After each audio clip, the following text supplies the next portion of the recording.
the sinister presence of Bindrak, an evil god who suddenly appeared in the sky amid the chaos unleashed by countless monsters wreaking havoc across the land. But suddenly, an unexpected explosion blew the beasts apart, sparking Bindrak's fury as he emerged with godlike rage. And right then, the last hope of humanity emerged, the strongest mages, who dared to challenge the evil god in this epic battle. However, the monsters launched an attack against the mages and our protagonist, Satsuna, who was at the front lines. He immediately told his comrades to prepare their spells and ordered them to focus their attacks on the beasts, triggering a joint offensive. After wiping out all the weaker monsters, he quickly summoned his composite chant, combining 6 magical attributes into one blazing spell, unleashing a powerful elemental attack on Bindrak. At the same time, the red-haired mage shouted passionately for his comrades to support the protagonist. That's when they all quickly launched their own attacks at that beast. Smiling, the redhead thought their plan had worked and that they defeated the monster.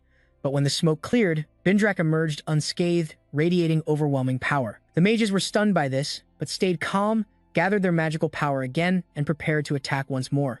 Seeing this, the protagonist asked them to hold on and told them to carefully observe the situation. It was already too late. He watched as his comrades' magic headed toward Bindrak, only to vanish before reaching him, leaving our protagonist utterly shocked. Meanwhile, Bindrak mocked them, calling them insects and describing them as brutish, miserable creatures. Seeing this monster's immense power, one of the female mages was horrified to realize their magic had no effect on Bindrak. The redhead panicked and demanded new orders from Satsuna on what to do next, while the protagonist could only curse the situation, thinking there had to be something else they could still do. Suddenly, the redhead in the rear was hit unexpectedly and died instantly. At that moment, they realized they were surrounded by a horde of diverse monsters, and the female mage, overwhelmed by pressure, stammered to the protagonist that she was running out of magical energy. Without wasting time, the monsters attacked mercilessly, capturing 2 mages pleading for help, while a sorceress fought with all her might but was ultimately devoured by a frog monster, leaving the protagonist completely stunned and horrified. This unleashed Satsuna's fury, and he attacked the monsters with everything he had, shouting at them to stop. But while he was so focused, Bindrak appeared from behind and struck him with a surprise attack. Soon after, all his comrades were dead, and he was severely wounded. Amid the chaos, he tried to sit up despite his terrible injuries, but was shocked to see his home burning and monsters feasting on the dead humans. Clenching his fist in rage, he wondered if this was humanity's defeat. Then, Bindrak told him it was all a pointless fight because, in the end, the monsters would rule over humankind. Those words of contempt didn't make the protagonist give up. Instead, he quickly cast a spell and charged at the great monster with everything he had. However, Bindrak blocked his attack with his arms but still screamed in great pain, since Satsuna had managed to inflict serious damage on his incredible body, leaving the protagonist amazed and wondering how such a low-level spell could hurt him. He realized this was how he could defeat the evil god, but sadly, it hit him in his current state. Suddenly, Bindrak got ready to attack again when his pendant began glowing intensely, and the protagonist immediately recognized it as the item given to him by the director. He remembered asking the director if this necklace was the rebirth amulet, and the director confirmed it,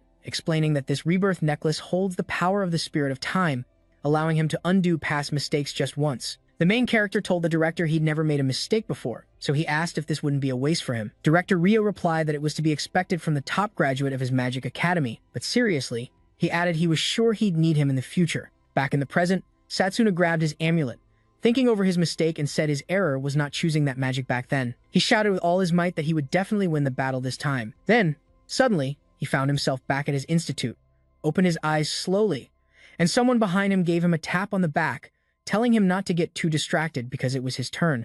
When he looked back, the main character saw it was Leo. He remembered that Leo was supposed to disappear before the evil god showed up. Then he looked around, wondering if this building was the Magic Academy, and he realized he had actually gone back 10 years in time. He swore then that he wouldn't let his failure happen again and that he'd make sure to win against the evil god. Right then, the blonde guy interrupted his thoughts and reminded him that his turn had already come. He told him to pay attention since they were at the blessing ceremony, which made the main guy apologize for zoning out. Without wasting any more time, he headed to the stage and went straight to one of the masters. Then one student quietly asked if he was the most outstanding prodigy in the school's history, and his classmate said she'd heard Satsuna had magical affinity for every magic path. That master immediately opened the magic book and several pages flew out, landing right on our main guy's face. Knowing there were different magic paths and that each needed a different technique to activate, they had to pick one magic path. The tough part about learning magic from different paths was like trying to worship 2 gods at once. The master then called the main guy by name and ordered him to pick the magic path he wanted, but before he could say anything, the master pointed to a symbol, guessing it'd be his choice. The main guy knew that symbol was for long-range magic, and it was usually the right pick since elements are made of mana, and then sent toward enemies with low risk of counterattack. Long-range attacks were normally enough to take down enemies, so he remembered becoming the strongest mage in the world using long-range magic, but it was useless against the evil god. So he quickly stepped away from the long-range symbols and moved toward the symbol on the other side. Then he stopped at the sharp symbol, which shocked the master and made the students whisper in disbelief. Leo asked what the hell he was doing since that morning he'd said he'd go for long-range magic, but now he was choosing close combat magic over everything. He wondered if his friend even realized that skill was considered the worst of all. Then the master, clearly upset, explained that the close combat magic path focused mainly on strengthening the body and could only attack enemies up close. He also said that close combat magic was already abandoned and basically like going into a battle full of bows and arrows armed with just a stone axe. Worried about the main guy's extraordinary talent, he asked if he was really going to waste his future like that, but Setsuna stayed silent because he knew perfectly well choosing this magic path would make him basically useless. But against the evil god, Bindrak, it was the only way to win. To make it happen, he reached for the close combat symbol and selected it, leaving the master and students stunned. That symbol then appeared on the back of his hand as he thought about using it to beat the evil god badly. When he saw the symbol was successfully engraved, Setsuna smiled confidently, but the students were horrified seeing him pick such a lame path. Immediately, the master, who was head of the long-range magic department named Cyrus, closed the magic book, resigned, and told him he had planned to share all his knowledge if he'd picked long-range magic. Unable to hold back his anger any longer, he shouted that he had become the strongest mage and that the glory would be his too, as their mentor. But the protagonist just ignored him and turned around, knowing that glory would mean nothing in 10 years. He knew full well that in a decade, humans would face defeat, and in 5 years, the evil god would appear. He stepped down from the stage, staring at his symbol, aware he knew what was coming but had barely any hands-on experience with close combat magic, wondering how he developed that power before the evil god showed up. Moments later, the announcer told the second-year students that they'd completed the acquisition right and asked them to head to their respective practice classrooms. Our protagonist looked around, wondering where the close combat room was, and noticed Leo was nowhere around to help him. He asked a student to show him the way to the close combat classroom, but as soon as Setsuna approached, the guy freaked out seeing him and hurried away with his friend, making excuses to avoid talking to him. Suddenly, the protagonist noticed students whispering about him and heard some say he was already doomed. He realized that just by choosing close combat, people treated him way differently than when he picked long-range magic. Still, he decided to ignore them and thought he'd have to find his classroom on his own. He remembered there should be a campus map in the courtyard, so he headed there right away. While walking, he heard someone shout, "Fireball!" That caught him totally off guard. He wondered if there was a fight happening in a place like this, so he moved closer and saw a girl being attacked. She was yelling furiously at some guys to give back the brooch her mom had bought her. But one of the guys picked up the brooch and asked if it was a magic tool for storing energy. Another said it was a high-class item way too fancy for plebs like her. Then he said they'd make good use of it. Setsuna saw all this and, watching closely, knew the girl being bullied was from the close combat department, and the 3 bullies were from long-range magic. Since these guys were cocky, one of them, using fire magic, told the girl that if she wanted her brooch back, she'd have to fight for it with her weakest close combat magic. So this guy quickly started attacking her with fireballs, and she did her best to dodge. Setsuna noticed her moves she was using close combat basics, physical momentum, boosting her physical skills. But he also knew that even if she dodged the magic, the distance difference was huge. But since she was fed up with all this abuse, she quickly summoned something with her power, yelling at the bullies that the brooch was something her mom had saved years to buy, and made it clear she'd never hand it over to jerks like them. She forged a sword with magic, and the protagonist immediately recognized it as close combat magic, the mana sword. But the fire mage started mocking her, saying her efforts were totally useless. He threw several fireballs at her again, laughing if that dagger could even reach him. Unfortunately, one fireball hit her, knocking her to the ground. The guy mocked her, calling her pathetic and saying no matter what she did, she'd never reach them because they were long-range mages. And it wasn't over. He fired another fireball at her, yelling she'd probably never get anything like that in her life. The girl was stunned with fear as the fireballs flew toward her fast. But Setsuna couldn't stand it anymore, so he used his magic and sprinted toward her at full speed. The girl saw him coming, and luckily, the protagonist caught her just in time, blocking the fireballs and leaving the bullies stunned and shocked. Right away, Setsuna, holding her in his arms, asked if she knew where the close combat magic department was, saying he wanted someone to guide him there, which left the woman really confused. Then one of those guys shouted, asking if he was Setsuna Cromwell, noticing he'd chosen close combat magic based on the symbol on the back of his hand. Seeing that, the fire mage asked his buddies if they were for real, and said that was perfect. So, with a fireball in his hand, he loudly said that if Setsuna picked close combat, they could hit him all they wanted. The protagonist, fearless, stepped forward and said close combat magic is actually weak, but it all depends on how you use it. Then he silently mentioned that while he was watching, he noticed there was room to improve. With strong determination, he told them that the quality of the magic field doesn't necessarily decide the battle's outcome, which made that girl yell at him to stop, warning him those guys were older and he could get hurt. But the fire mage quickly shot a series of fireballs straight at the protagonist and shouted at the girl that it was already too late.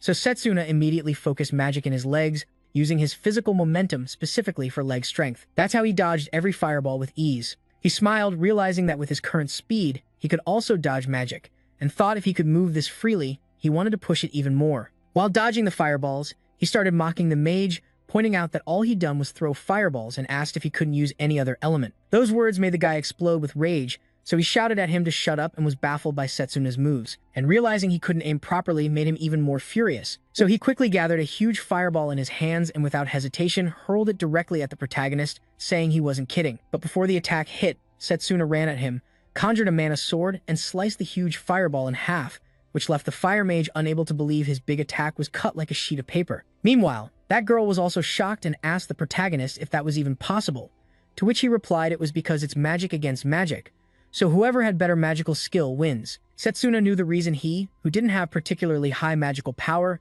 became the strongest in the world was due to precise control of magical power. Then he looked at his mana blade, thinking it seemed more useful than he'd first thought, and said that if he combined its power with speed, it'd be even deadlier. But since the guy was now more pissed off than ever, he shouted his next attack would be way stronger than the last. However, his buddies warned him it was dangerous and said if he crossed the line, the instructors would step in. But that mage yelled at his friends to shut up once and for all and without hesitation started casting a spell. While doing this, he looked up and saw Setsuna charging at full speed, which freaked him out, but he kept casting. However, the protagonist appeared right in front of him before he could finish, and immediately, with him in reach, activated his mana fist and punched the mage hard in the stomach. The guy collapsed unconscious from the massive hit, and the other thugs along with the girl were stunned watching it all, while Setsuna, having won the fight, clenched his fist, confident that as long as enemies were close, he could fight effectively even with close combat magic. One of the thugs couldn't help but sweat in fear, realizing that, even though close combat magic was considered the weakest, the fact that Setsuna used it showed terrifying power. Without wasting time, the protagonist reached out to the men and asked if they weren't forgetting something,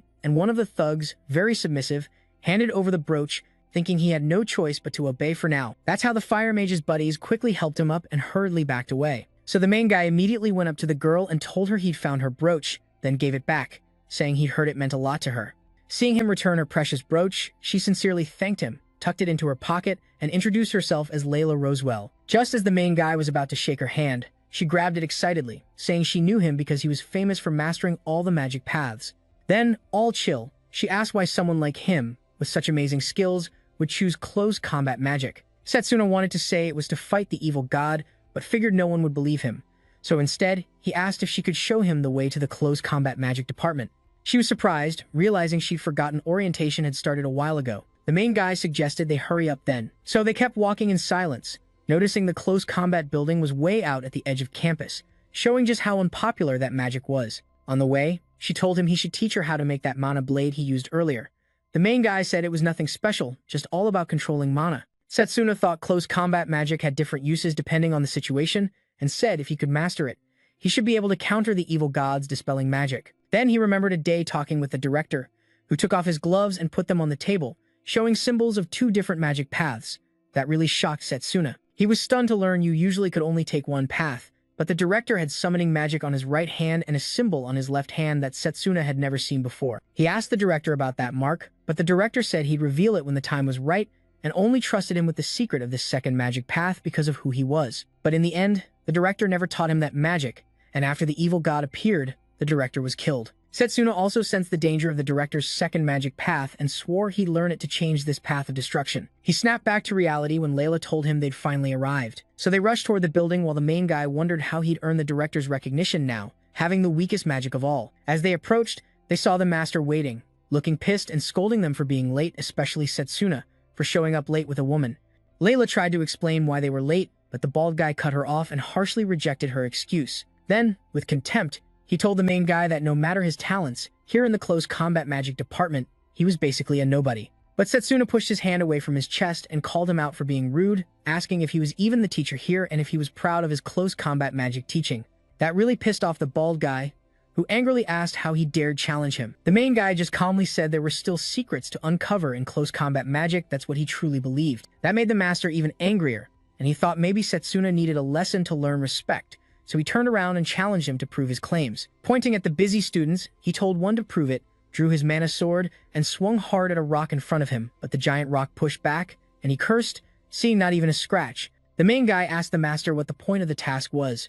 The master said it was the first test to rank the students in the class and told Setsuna there was a crystal embedded in that black steel rock, and their goal was to get it out as fast as possible. The master warned that anyone who failed would be punished. Then, he shouted at all the students that an hour had passed and none of them had met their goal, which made the tired students complain that, no matter how simple it seemed, the rock was insanely tough, and asked how they could break it with the magic they'd learned so far. Then, one of them quietly guessed the master was frustrated for not leveling up like he expected, which made his buddy whisper to him to shut up, since the master might hear. Back to the main guy and the bald dude, the bald guy told him there was a free rock and dared him to prove the hidden potential of close combat magic, giving him only 10 minutes. But Layla objected, saying it was impossible to break that black steel rock in just 10 minutes, asking the master if he hadn't noticed it was bigger than the others. Still, the bald guy said he didn't care, pulled out a stopwatch, and told them that while they argued, Setsuna already had 9 minutes left.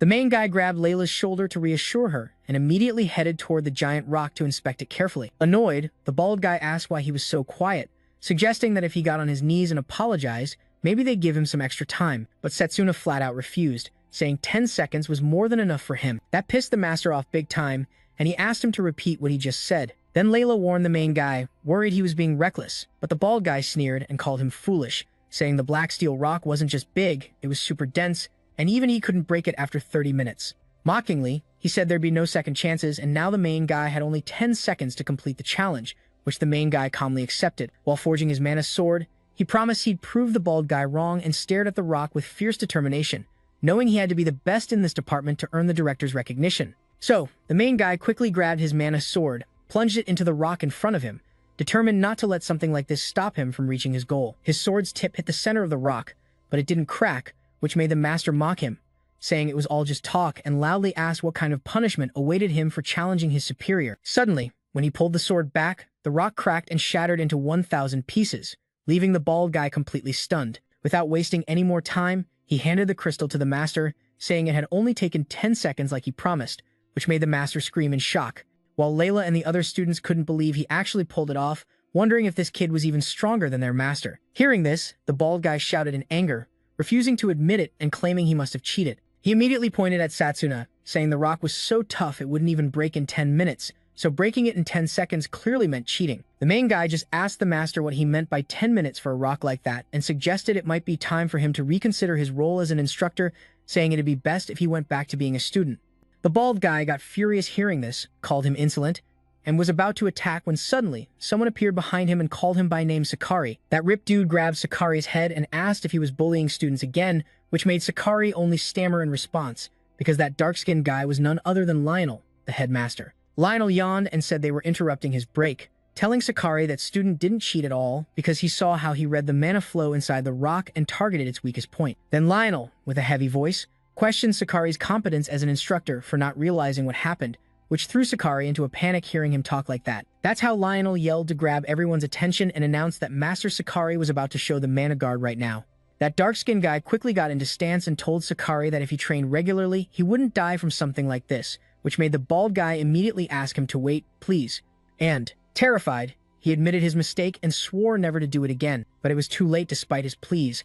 Lionel landed a massive hit that he barely blocked with his arm, and because of the sheer force, he got blasted through the air, which Setsuna watched, realizing the strength needed to break through the mana guard. But he wondered who the hell that guy was, knowing he wasn't just any ordinary person. After that, Lionel proudly approached the protagonist, giving him a few pats on the back and congratulating him on his great skill, especially being in the lower level close combat depth, and encouraged him to give it his all. But since he had other things to do, he turned around to leave. But before taking another step, the protagonist told him that just because he was in close combat didn't mean he'd lose to other departments. He vowed to use close combat strength to his advantage and become the best in his class, which made Lionel smile hearing Setsuna's determination, praising his spirit and offering to teach him magic if he ever got interested. As Lionel walked away, he couldn't help but be amazed that someone else shared his unconventional beliefs, and he thought they'd already picked a rep for the exchange battle, but now an unexpected challenger had appeared. Later, inside the building, Lionel formally introduced himself to the students, welcoming them to the close combat department. And with some irony, he announced it was time to pick a rep for the exchange battle, a prestigious event where the 8 magic departments compete for recognition, each sending one rep. and the winner is decided through a tournament format. Setsuna, who in a past life had won as a rep for the long-range combat depth, knew how important it was not to miss this huge opportunity. While looking around, he noticed pieces of black steel rock scattered on the ground, meaning others had passed the test before him. Then Lionel interrupted his thoughts, telling the protagonist he wasn't the only one to pass the test. Someone before him had pulled the crystal out using just their fists. Setsuna, turning his gaze a bit, realized those rock fragments came from one direction where another student was standing. At that, Lionel immediately called over that student named Drago, who didn't hesitate to stand up and walk over to where everyone was gathered. As soon as he saw the protagonist, he asked straight up if he was Setsuna Krangwell, and questioned why he chose the close combat department instead of other magical paths, which the protagonist tried to explain, highlighting the unique applications of close combat. But Drago cut him off, demanding he justify what seemed like a physical weakness. Drago bragged about his family lineage, which had specialized exclusively in close combat magic for generations, and that he himself had spent 17 years perfecting his body just for this purpose. So without hesitation, he lunged at Setsuna, throwing a powerful punch. Though some students fell from the force of the blow, Setsuna didn't even flinch. That's when Drago, face to face, challenged him to a fight, saying he wouldn't let the rep spot go to some imposter who came to close combat as a joke. Setsuna accepted easily, remembering he'd heard Drago's name during the reps match before his regression. The protagonist knew this guy was the only big name in close combat, even if he was looked down on. But before things got worse, Lionel stepped in, saying he was glad they reached an understanding, and announced the fight would happen in a week. So with that said, Drago backed off and warned Setsuna not to try escaping during the week, saying as a close combat mage, he had to be ready to fight to the death, sparking whispers among everyone about who'd come out on top in this battle. But one of the students doubted Setsuna's chances because he lacked physical training, which made Layla worry about the guy. So she asked if he thought he could win, and surprisingly, Setsuna said no, totally throwing her off since she knew well he couldn't match Drago's trained physical strength right now. But he said he had a secret plan, and without hesitation, she followed him, intrigued by what he was about to do. After walking for a bit, they reached a forest where Layla was amazed to see a giant tree. She asked Setsuna what this place meant, and he revealed it was his secret training hideout known only to him and confidently said he'd get 3 times stronger there. Layla took a good look at the massive tree and guessed it had to be a sacred tree over 1,000 years old. Then suddenly, the tree started glowing green, wrapping around Setsuna and making him feel recognized by it once again. When Layla asked about the mysterious light, he explained it was the sacred tree's blessing, given only to those it acknowledges. He added that thanks to this sacred mana gift, he could recover his magical energy without any trouble. He also said that as long as he stayed here, he wouldn't have to worry about running out of energy and could basically train without limits. Even though she was pretty impressed, she admitted Drago was a natural close combat mage. But since Setsuna had helped her get her brooch back before, she decided it was her turn to return the favor now. So she excitedly said,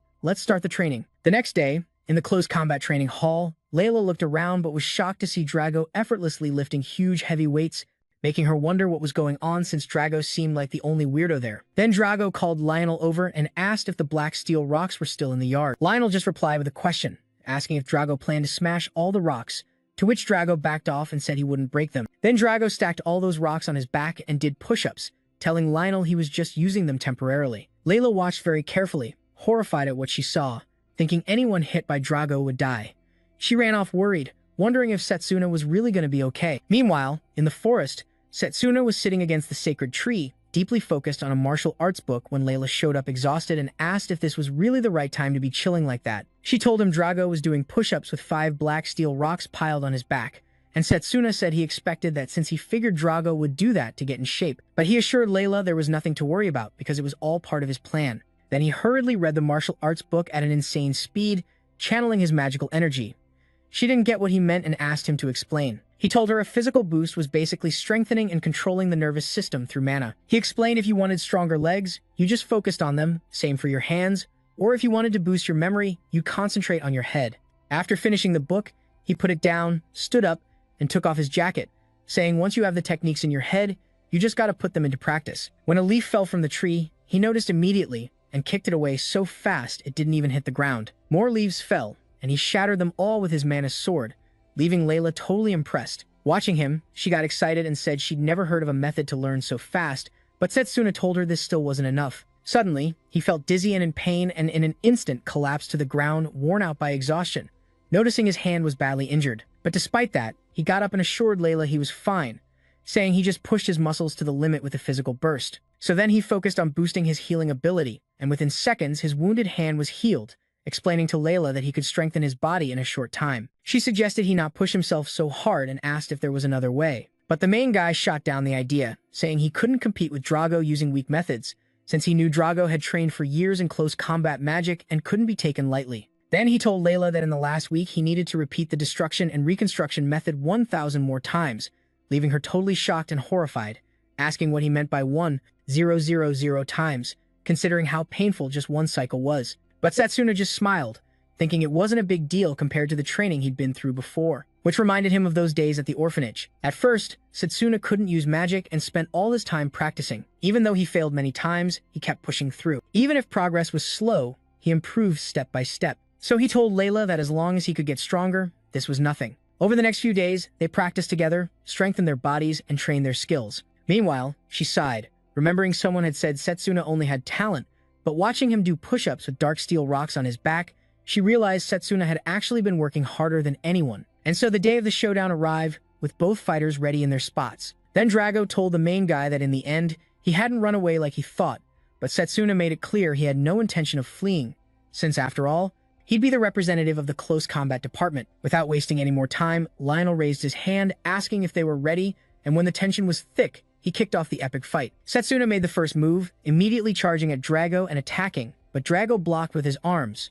Setsuna quickly spun on one foot to gain momentum and kicked Drago hard, but Drago blocked again. However, Drago was pushed back by the massive force, and Setsuna realized Drago had absorbed the impact of his blows. He was totally caught off guard when Drago suddenly appeared right in front of him with his mana guard down. Drago threw a powerful punch straight to Setsuna's face, and the impact made a huge boom. The force made the students watching from the benches cover their faces. Layla, super worried, immediately shouted Setsuna's name, thinking maybe this was the end for him. As the smoke cleared a bit, everyone was shocked to see Setsuna had blocked Drago's massive strike. Face to face, Setsuna told Drago he now understood that taking a direct hit would be game over for him. Drago, not wanting to hear more, tried to hit him again, but Setsuna easily dodged. Drago kept throwing punches, and Setsuna kept dodging or blocking them. This made Drago furious, asking what was wrong and why he was only defending. Setsuna stayed silent, dodging, forcing Drago to stop and say that his body was still weak after all. He mentioned it seemed like Setsuna was already reaching his limit. Seeing this,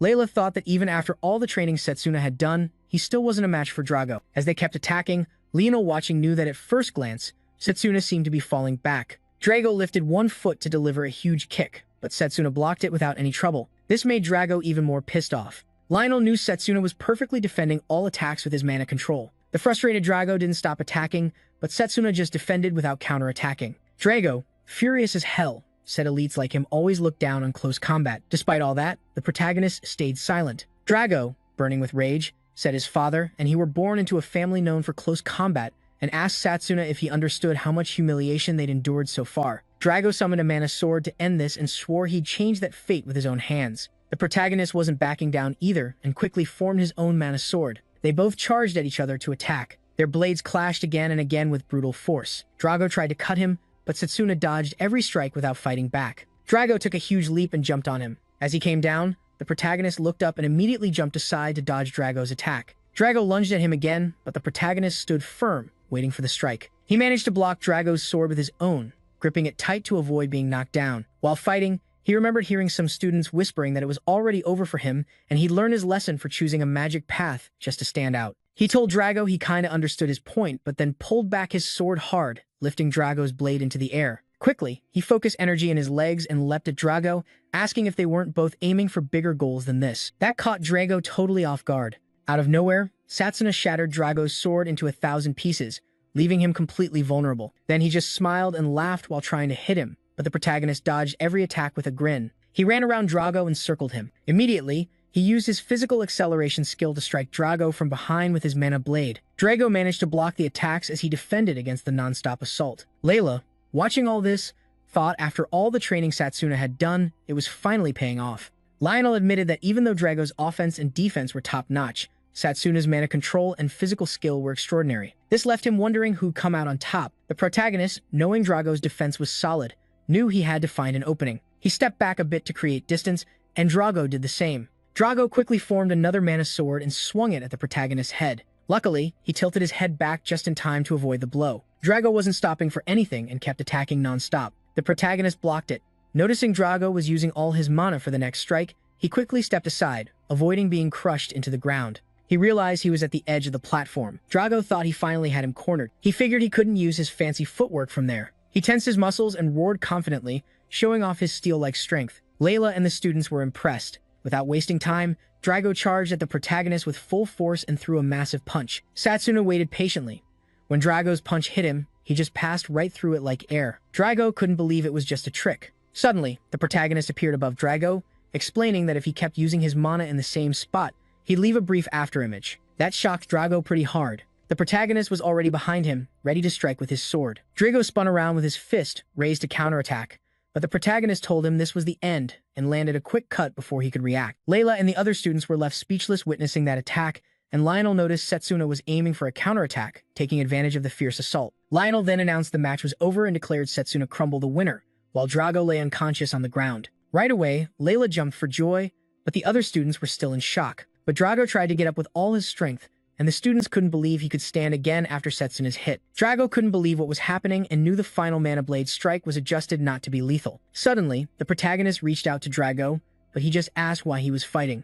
Setsuna stared silently for a moment and said he fought never to lose to anyone and to protect. What's his vowing to become stronger than anyone? Drago was surprised by those words and admitted he understood that Setsuna was strong. Drago then accepted his hand, recognizing he was completely defeated by Setsuna, who truly lived up to his reputation. Then the protagonist looked at him for a moment, thinking Drago's power could really help in the battle against the evil god, but his thoughts were cut off when Lionel approached and quickly raised the protagonist's hand, announcing he'd been chosen as the representative for the close combat department. A few days later, Lionel told Setsuna it was time for the reps to face each other in the combat exchange, adding it might sound weird coming from him, but Setsuna should behave, to which he agreed. So when he entered the room and moved forward, he saw a group of both female and male participants gathered. Then a guy with glasses immediately asked if a rep from the close combat department was also participating. That man expressed surprise that Setsuna was volunteering to expose his own shame, and the protagonist immediately noticed the emblem on the man's hand, guessing he was the rep from the enchantment magic department. But since this guy clearly wanted to humiliate him,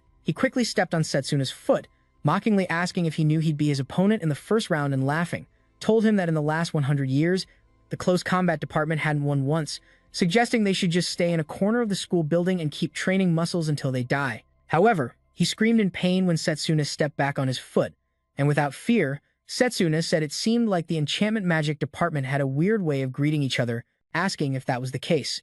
When the guy didn't respond, the protagonist pressed down harder, making the man start cursing from the pain. Calmly, Setsuna told him it didn't matter that they hadn't won in 100 years, because this year, the close combat department would win no matter what.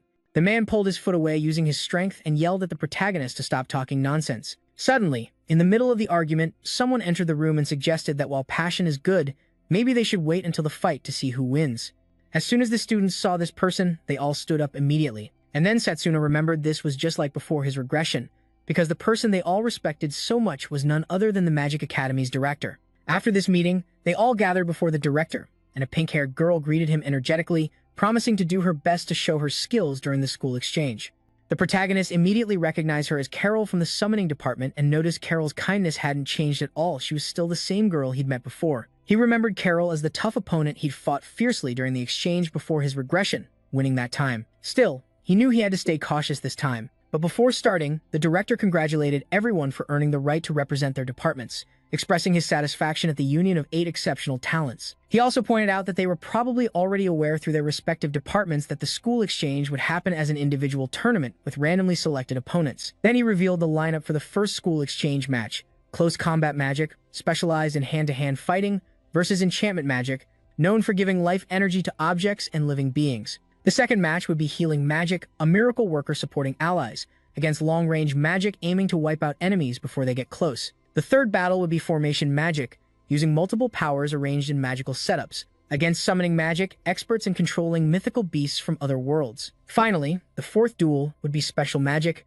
hard to classify, versus alchemy magic, capable of permanently altering substances. The director also explained that the school exchange would serve as a practical lesson to understand the different magical departments. The event was set for 10 days from now, giving participants the option to learn new magical skills or focus on resting until then. The director expressed his excitement to see their fighting spirits, and everyone responded enthusiastically with a yes. After his announcement, the director stepped away, and everyone bowed in respect. At that moment, the protagonist realized this was his only chance to speak directly to the director. Moments later, as the director walked down the hall, our protagonist approached him. When the director turned, he recognized the student as the close combat department representative. So Setsuna quickly introduced himself and asked if the director would teach him about his magic if he won. The director, intrigued by the sudden proposal, asked if he specialized in close combat and mentioned that his summoning magic might not help much. But the protagonist added he was interested in another of his magical skills, which confused the director even more, who then gave a terrifying look and asked how the heck he knew about it. Sensing the director's powerful magical energy, the protagonist faced an angry question about his knowledge. Surprised by the overwhelming power, he knew the director clearly distrusted him, but he also understood that second magical skill was his only hope against the evil god and he couldn't back down. So he told the director that even though he couldn't reveal the real reason, winning in close combat after 100 years would defy the world's logic. Then he asked the director if he shouldn't have that expectation, but the director just stayed silent, holding a steady gaze on Setsuna. Since the director distrusted him, he asked if he was up to something. However, he agreed that the day he won the championship, he'd teach him about the second magical skill, which Setsuna gratefully accepted without hesitation. Before leaving, the director warned it wouldn't be an easy path, to which the protagonist replied with strong determination that no matter how hard it was, he'd prove his victory in the competition. Since that was all he had to say, the director left, commenting he liked his spirit. A moment later, our protagonist was outside enjoying a delicious bread, thinking about his school life after 10 years. He mentioned finding his free time a bit boring. Taking a bite of the bread, he noticed its delicious taste and decided to thank Layla for recommending it. Then, realizing there were only 10 days left until the event, he understood the need to prepare properly, when suddenly, in the middle of his thoughts, a voice told him it wasn't necessary, and a giant fist appeared beside him. Luckily, Setsuna blocked the blow just in time and quickly stepped aside to avoid the golem. Turns out this was the work of that glasses guy who admitted he planned a surprise attack. When the protagonist heard this, he wondered if he had somehow enchanted the rocks to create the golem, but immediately called him out, asking what kind of behavior it was to attack without any reason. That irritated sorcerer said this was just a continuation of their last encounter and told him there was no need to wait for the scheduled fight to get started. So he quickly used his magic to summon more golems, yelling at Setsuna for humiliating him in front of everyone. But the protagonist got into fighting stance too, reminding him that the consequences come from his own actions. Suddenly, students came out of a nearby building, and the sorcerer knew if this got reported as an attack on a fighter, he'd be in serious trouble. So he decided to end the fight and left, warning the protagonist to get ready for their next battle or he wouldn't make it out alive. Even though Setsuna recognized the sorcerer's skill in handling so much matter and energy at once, he was pissed off and told him not to leave after making him drop his bread on the ground. So the next day, at the close combat department building, Lionel announced that today's topic was getting ready for the showdown in 9 days, and said they'd analyze the last battle between Drago and Setsuna. Then he asked both if they understood their mistakes, and they both said yes. So without hesitation, Lionel told Drago to share his errors first. That's when Drago admitted he lost control of his mana and emotions during the fight. Then the protagonist confessed he lacked basic power and was weaker than Drago in pure strength. And Lionel, hearing this, praised them both, saying admitting your weaknesses is the first step to growth and told them to start improving right away in today's training. But Layla interrupted, asking if this match would count as prep for the fight in 9 days, and Lionel confirmed she was right, then went on to explain who their opponent for the first battle would be. It's Noel from the Enchantment Magic Department, who uses multiple golems for both offense and defense. However, since golems have physical bodies, their fighting style is similar to close combat magic. So Lionel assigned specific tasks for today's training. He told Drago to focus on speed and act like multiple golems attacking from different angles, while Setsuna should dodge Drago's attacks and counterattack. Drago was sure the protagonist this time would be different, he wouldn't let him win. Without hesitation, Drago charged at the protagonist, who calmly waited and dodged skillfully, but was caught off guard when Drago switched up his attack from an unexpected angle. Though he blocked the hit with his arms, Setsuna realized his reaction speed was slow. Since this battle was intense, Lionel picked Drago's skill to balance his speed and power. Back to the fight. Drago quickly moved in front of him and threw a punch from the right. The protagonist easily dodged it, then stepped back, anticipating Drago's next move, a left hook. But he was surprised when Drago attacked from the right instead of the left. Luckily, he avoided it, realizing Drago's initial moves were a fake. Lionel, watching this, praised the protagonist's good judgment and told him to dodge with a step and counterattack. So he spread his legs, following Lionel's advice, dodged Drago's left hook, and when he had him right where he wanted, landed a massive punch in return. They kept practicing until both collapsed, exhausted, and Lionel came over with water, acknowledging the quality of their moves and telling them that with a bit more training, they could handle 4 or 5 golems at once. But the protagonist unexpectedly told Lionel that no matter how much they trained, they should never lower their guard. Lionel smiled, admiring how easily Setsuna absorbed everything with one command, while Drago had a solid close combat foundation, but still, our protagonist's instincts were exceptional. Days later, it was time for the inter-school exchange battle, and without further ado, the announcer declared the duel between Eldritch Magic Academy had begun, asking aloud which representative from the 8 magic departments would be the strongest this year. He also asked about the crowd's bets, noting most were backing Setsuna from the close combat department. To everyone's surprise, the fire magic guy said he hoped Setsuna would win since he bet on him. Then the students noticed Master Cyrus arriving with someone, so they wondered if Cyrus's companion belonged to the long-range magic department, thinking maybe he'd face the winner of this fight. But back to the battle, the announcer revealed that the stages would change randomly, placing them this time in a desert, and it was Noel who smiled and said this was more than good, but the protagonist just stared at him silently. Then, most of the students cheered for Noel, saying they were glad he was facing the worst department, but Layla, hearing this annoyed, challenged them to rethink their disrespect, telling them to watch first before talking. While Lionel tried to calm her, the announcer kicked off the first duel. Without wasting time, Noel showed a black steel rock and sarcastically asked the protagonist if he knew what it was. He just replied it was a black steel rock, and Noel confirmed it was, then threw it hard into the sand, explaining it was used to create a golem by fusing it with the sand. Suddenly, something rose from the sand, and that small rock transformed into a massive golem. That guy with glasses made it clear that not even a blade could hurt the golem. Then, with a maniacal grin, he showed more fragments of black steel rock and quickly threw them into the sand, forming more golems around him. Feeling so powerful in that moment, he proudly told the protagonist he only had a 1-inch 10,000 chance to win, which made Layla really worried for Satsuna when she saw how many golems there were. But back to the fight, Noel explained to Satsuna that these golems could be created endlessly from the sand, and an arrogant student claimed the outcome was already decided, while others suggested the protagonist just give up. Noel, confident as hell, challenged Satsuna if he had anything to say, and he replied that everything Noel said was pretty boring. That pissed off the glasses guy, so he ordered his golems to attack fast. A loud crash echoed through the arena, but the dust cloud hid what was happening. As the dust cleared, those charging golems fell one by one with quick slashes from the protagonist, who told Noel he'd already mastered black steel. This shocked the Four Eyes guy, who immediately revived the golems, yelling he could create as many as he wanted. However, Satsuna calmly declared that in close combat, short-range magic is the strongest, and with simple, fast moves, they didn't stand a chance. With fierce determination, he charged at the golems and shattered them into 1,000 pieces with his mana blade at insane speed. In the end, he threw the tip of his mana sword at the last golem, piercing its head and blowing it into 1,000 fragments. Suddenly, the sorcerer was shocked to find himself face-to-face with Setsuna, who immediately landed a huge punch, smashing his whole face. From that hit, Noel flew back, crashing hard onto the ground. Meanwhile, the spectators, lost in the dust cloud, wondered what the heck was going on. When the dust settled, the crowd murmured in disbelief, wondering which one had survived. To everyone's surprise, it was the close combat department's rep who was still standing. That's when the announcer declared Setsuna Cramwell the winner of the first battle, and the protagonist couldn't help but smile, recognizing his victory in the opening fight. The one who was super happy about this big win was Layla, proudly clapping. On the other hand, the enchantment department students watched horrified, while the close combat department celebrated an unexpected victory, wondering how long it had been since their last win. Then, one enchantment student wondered if the endless creation of new golems was unsustainable, maybe causing Noel's decline. Others expressed anger, insisting Setsuna's win was pure luck and that the close combat department just got lucky this time. After this win by the protagonist, Cyrus clenched his teeth in frustration, refusing to accept defeat as anything but self-destruction. Then, that purple-haired guy, noticing his instructor's reaction, acknowledged Setsuna's skill and suggested they take precautions against him.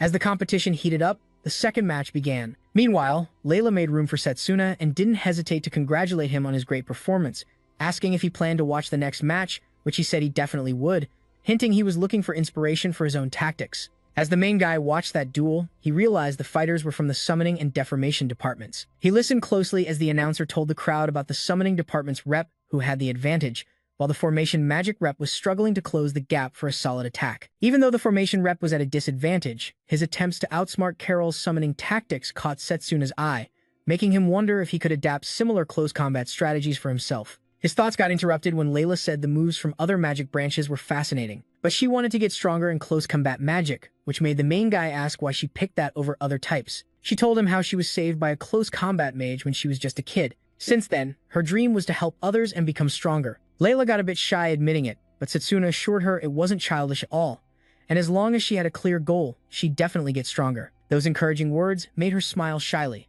They got interrupted when Leo came over and greeted Setsuna. Setsuna knew Leo was the second strongest in the long-range department, right after him. Leo immediately praised his impressive first match and asked if the girl beside him was his girlfriend, which made Layla blush hard. She quickly cleared it up, they were just friends. After she awkwardly said goodbye, Setsuna told Leo he was surprised because he expected Leo to be the long-range rep, since he thought Leo was strong enough to beat Qatar, the current long-range rep. Leo warned Setsuna to watch out for Qatar's dirty tricks, saying he got tricked by him before and that's why he lost the rep spot. Hearing that, Setsuna said he understood. Getting all that info from his friend, he realized Qatar was the type to do whatever it took to win and knew he couldn't let his guard down around him. Meanwhile, in an unknown mansion where some kids were happily chatting, Qatar suddenly entered a room and opened a chest holding something mysterious inside. Whatever was in there looked pretty bad, and seeing it made a wicked smile spread across his face. A few days later, the announcer tells everyone the first match of round 2 will be long-range department versus close combat department. The battlefield picked was a hellish place where one wrong step meant total death. From the stands,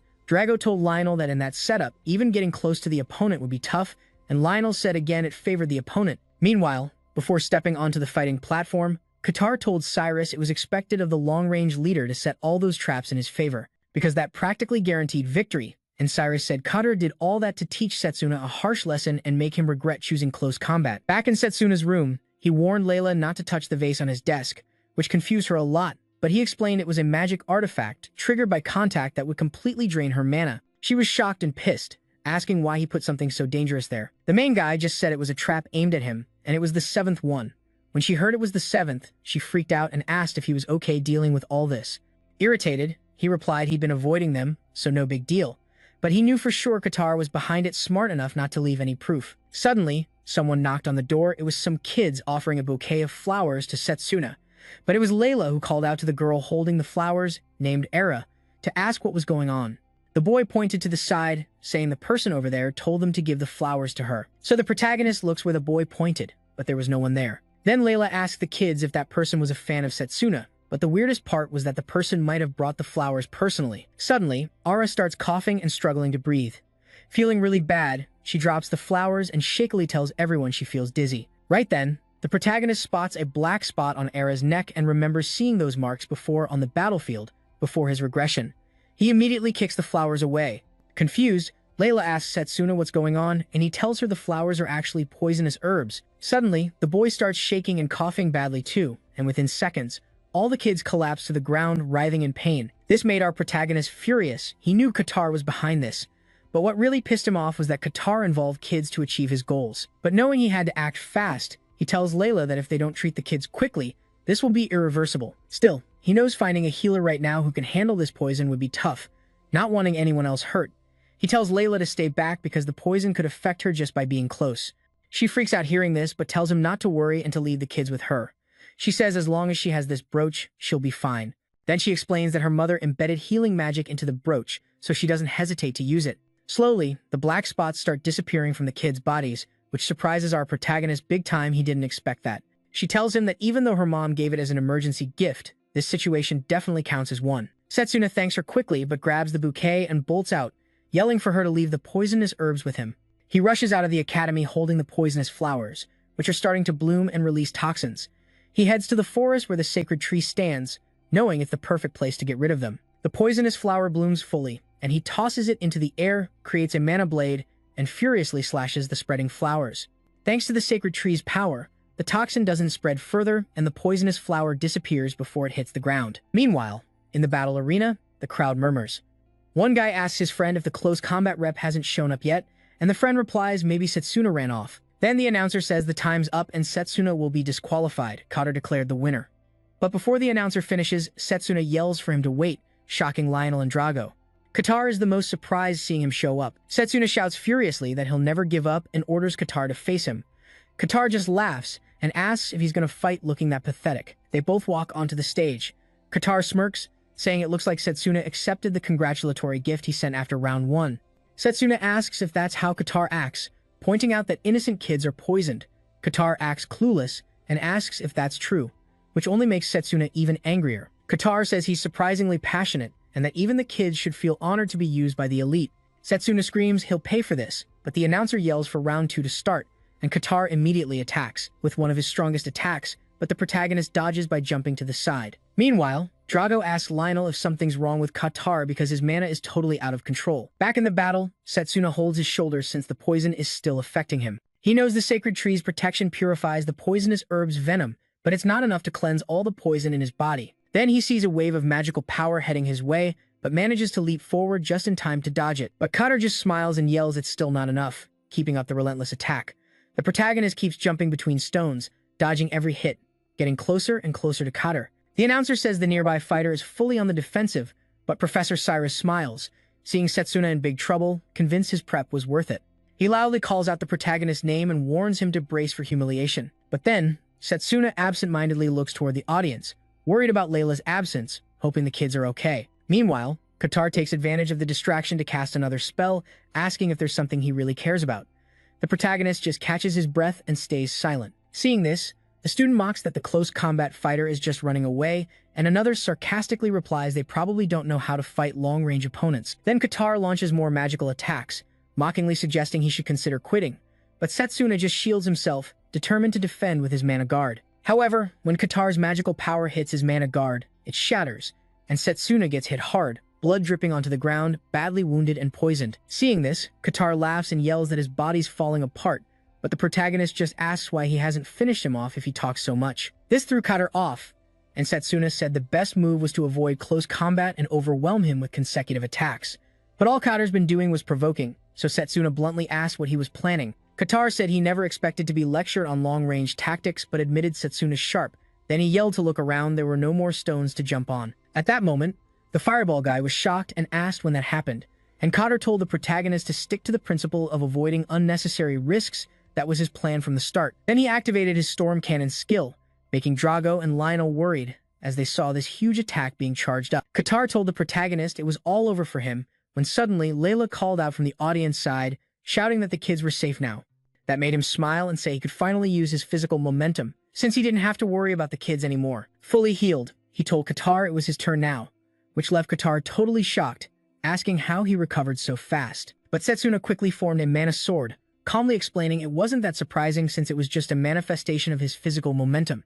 He'd been activating his cells all fight and neutralizing the poison the whole time. He also called out Katara, saying that while he was busy setting the stage, Katara actually fell right into his trap and called him a coward. Hearing that, Katara stammered and told him not to think he was so smart, asking what he could even do in this situation. Then Sirius shouted to Katara that he was right and ordered him to take him out immediately.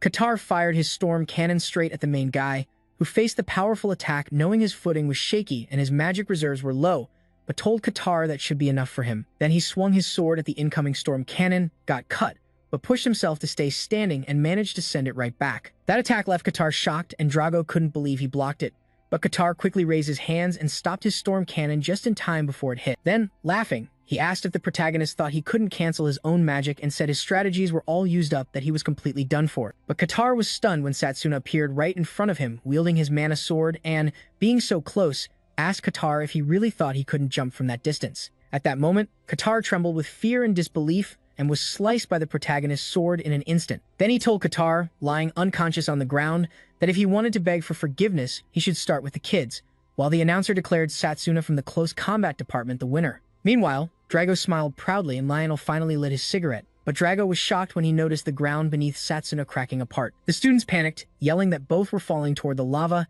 and as they plummeted fast, the protagonist saw Katara unconscious, which was really bad, but he jumped to a rock behind him and grabbed Katara's leg before he fell into the lava, wondering how things had gotten this bad. But then someone called Fenrir, and suddenly a beast appeared, catching them just in time. Seeing this, the protagonist knew it was Carol's summoning magic, and the crowd cheered as Fenrir successfully rescued them. The beast landed safely on solid ground, and Carol sweetly praised his beast for a job well done. While tending to them, Carol looked at the protagonist and said it seemed like he'd be fine even without his help, but he told her she really did save him. He knew Carol, from the summoning department, was a championship contender with both talent and style. He thought if Carol kept winning like this, the battles were going to turn into some seriously intense fights. Then, the students were shocked seeing the close combat rep win again, making them think it wasn't just a fluke. This made them guess that if Setsuna kept winning like this, it would be something totally unprecedented. While the director watched silently but with keen interest, Cyrus was furious, calling Katara a complete useless idiot and yelling at the protagonist that he'd never forget this.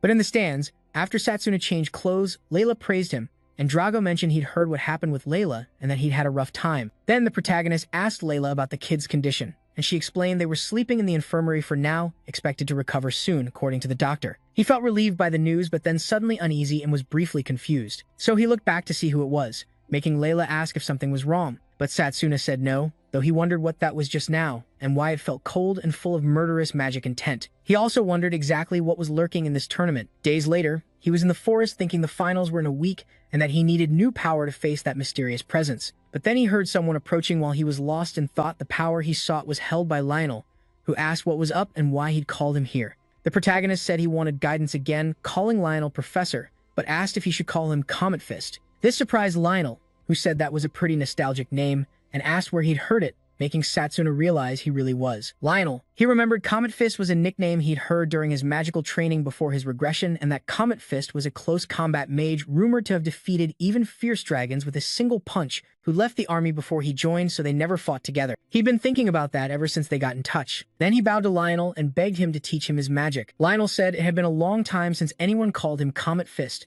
and the main guy shot back that it didn't matter, because out of all the fighters he'd met nearby, he was the strongest. But then Lionel asked why he was chasing power so hard when he was already strong enough, and Satsuna said it wasn't enough he didn't want to lose to anyone, even if the opponent was a god. Lionel stared at him quietly for a moment, then smiled and laughed, saying he was honestly interesting. That's when he extended his arm to accept teaching him, explaining that normally he wouldn't share this technique with a student whose body was still growing. He focused his mana into his fist, and the protagonist noticed a huge amount of magical energy building up there. The ground cracked around him as Lionel concentrated his mana, explaining this magic was known as the Comet Fist. It consumed a ton of mana, limiting it to just one hit at a time, but that hit was devastating and needed total focus. After covering his face, he watched as Lionel unleashed his fist, releasing massive power that shattered a wide area of ground without even touching it. He was stunned by the force, while Lionel, half smoking a cigarette, explained this technique required constant mana focus and wasn't suited for one-on-one fights like in a tournament. Lionel then asked if he was still good with that, and Satsuna didn't hesitate to say yes, telling him he was counting on him. Lionel nodded and told him to follow because training would start right away. Meanwhile, at Carol's mansion, a man congratulated her on making it to the finals, and she sweetly thanked him. The man mentioned her opponent was from the close combat department and asked how confident she was. She replied that victory or defeat was up to fate, but she'd do everything she could to put on a good fight. Then she asked the man if he wanted another cup of tea, and he agreed and thanked her. As she got up holding the tea tray, the man pulled something from his pocket, a paper with an emblem on it. Then he pointed behind her, which caused her pain because the emblem on the paper marked the back of her neck. Carol immediately collapsed with the tray in her hands, while the man stood up saying that if she won, that's how it would be. But if things changed, so would their plans. A week later, at the close combat department, Sexton is busy training and asks Lionel about his progress. Lionel says he never expected him to memorize everything in less than a week. Knowing it took him at least 2 years to master, he approaches the protagonist on the destroyed ground, telling him he showed him the Comet Fist, but then corrects himself saying it was actually a charged bullet, which makes Satsuna clench his fist tightly and smile at Lionel. Later, in the combat arena, everyone's hyped, and the announcer declares that the long-awaited Magic Academy Exchange Final has finally arrived. He introduces Carol from the Summoning Department against the rising new talent Satsuna from the Close Combat Department. Then, one student asks his friend who he thinks will win. The friend is convinced the Summoning Department will be unbeatable, but a girl chimes in, highlighting the strength of the Close Combat Department and showing her support for Satsuna, whom she's admired throughout this event. Meanwhile, the kids cheer the protagonist loudly, and the announcer says the final will take place in the Goddess Ruins, assuring a strong barrier made by expert mages will protect the area from the chaos of the fierce battle. Layla,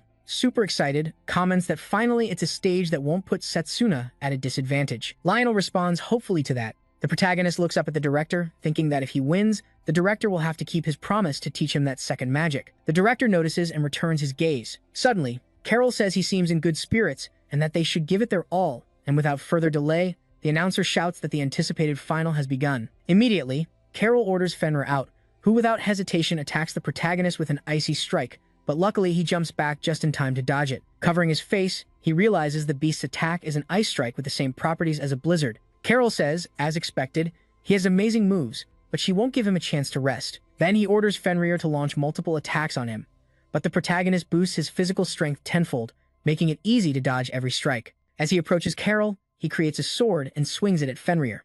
From the stands, Layla yells excitedly that he did it, but Lionel disagrees and explains that summoned beasts are basically condensed mana, so a wound like that will heal instantly. Right away, Carol heals her beast and praises it for being strong, while the protagonist jumps back to keep distance.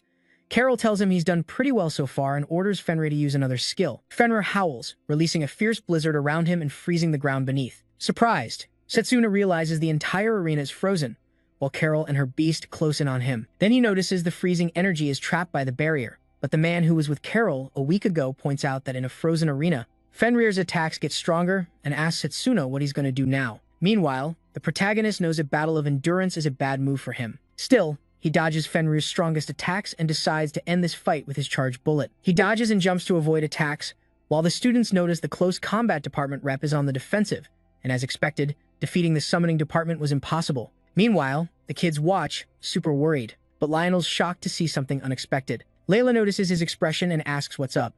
Lionel says it's nothing, but he knows Setsuna needs time to charge his bullet and can't use it in a one-on-one fight. Still, with Setsuna's insane mana control, he manages to charge the bullet in his fist during the battle. Lionel's worried though, knowing how tough that is, but Carol senses it and suspects he's planning something. Determined not to let it slide, she summons another, being called Garuda. Drago is stunned seeing Carol summon a second beast, while Lionel admires how talented she is to pull off simultaneous summons. So Fenrir and Garuda charge the protagonist on Carol's command, and when the two creatures leap at him, the ground beneath cracks.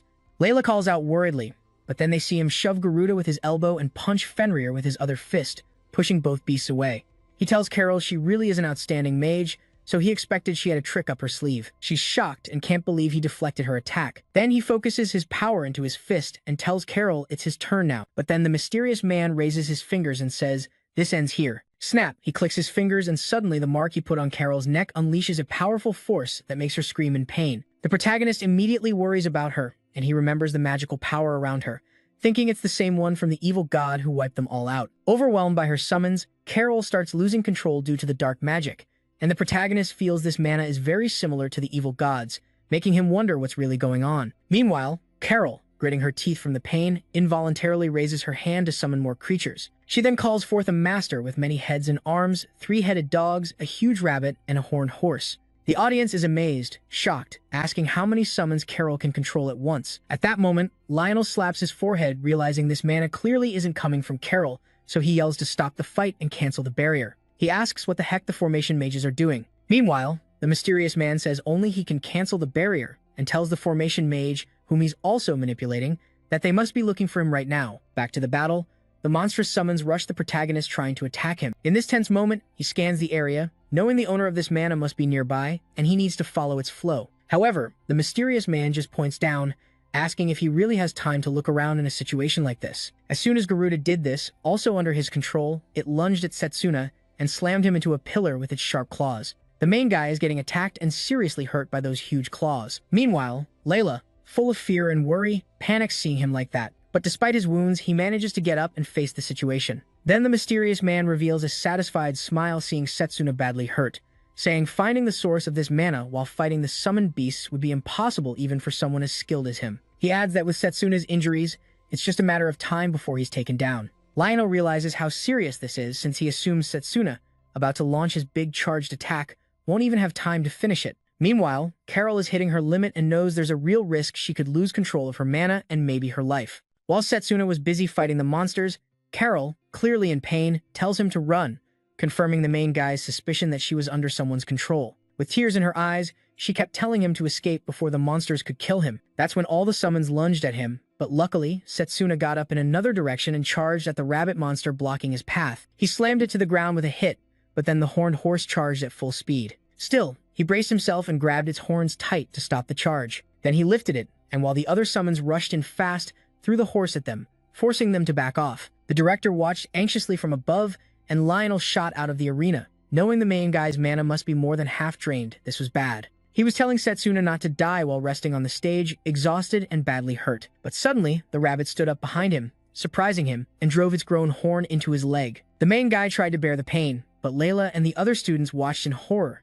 yelling that Carol had gone too far. When the rabbit pulled out its horn, Setsuna immediately lost his balance, and the mysterious man knew with this injury he couldn't use his magic anymore. Then he ordered his pets to finish the job and lowered his finger to control the summons. That's when they all lunged at the main guy. Fenrir, the closest beast, opened its jaws wide and bit one of his hands. The pain intensified as its sharp teeth sank deeper into his arm. Setsuna screamed in pain as his blood splattered across his face. In that moment of agony, he remembered what Lionel had taught about key tactics for a close combat mage. Drago had said they needed to take down the enemy with one powerful hit and keep damage taken as low as possible while closing the gap. Lionel agreed the answers were right, but emphasized something even more important: the fighting spirit to overcome any hardship and land the blow. He explained that's why they'd undergo training called endurance to learn how to withstand any attack. Seeing Fenrir still clamped to his arm, he stammered, revealing he'd finally succeeded. Then he focused all his mana into one arm without stopping until he was sure he'd built enough power. The mysterious man was shocked, realizing it was unlikely. Setsuna was really using that arm,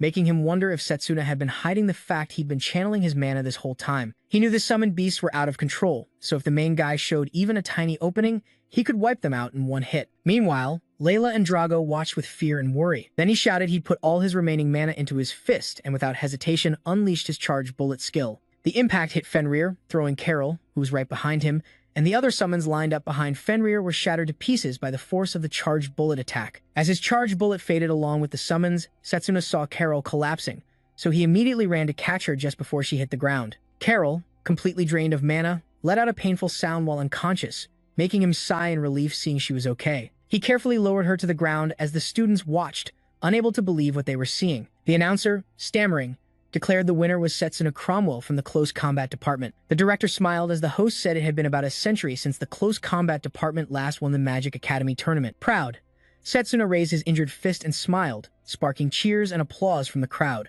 Other students wondered what they had just witnessed since they'd never seen a technique like that, while some recognized it as a devastating strike. Layla was amazed, unable to believe he actually won. Meanwhile, Drago was shouting happily that he did great. The fireball guy from before collected his winnings and told his friend he always knew Setsuna could pull it off. Meanwhile, the mysterious man was stunned, unable to believe Setsuna survived, admitting he shouldn't underestimate Setsuna's growth. Then he approached the formation mage whose mark he'd recovered and coldly told him he was no longer needed. After reclaiming his mark, he realized they had located the formation mage and erased any trace of his name. Lionel ran to where he thought the mysterious man might be, but was shocked to find the formation mage unconscious on the ground. Realizing how serious things were, he understood the situation was worse than he had imagined. At the same time, he noticed the barrier on the stage slowly beginning to fade. Then the director jumped on stage and approached him, mentioning that Carol had taken a heavy hit after all her summons were defeated. Looking at Carol, he responded that it seemed like she was under someone's control. The director checked Carol and agreed, suggesting her condition might be due to some magical device. He advised leaving the rest to the academy. Smiling, the director called him by his full name and said that since he'd shown his true power,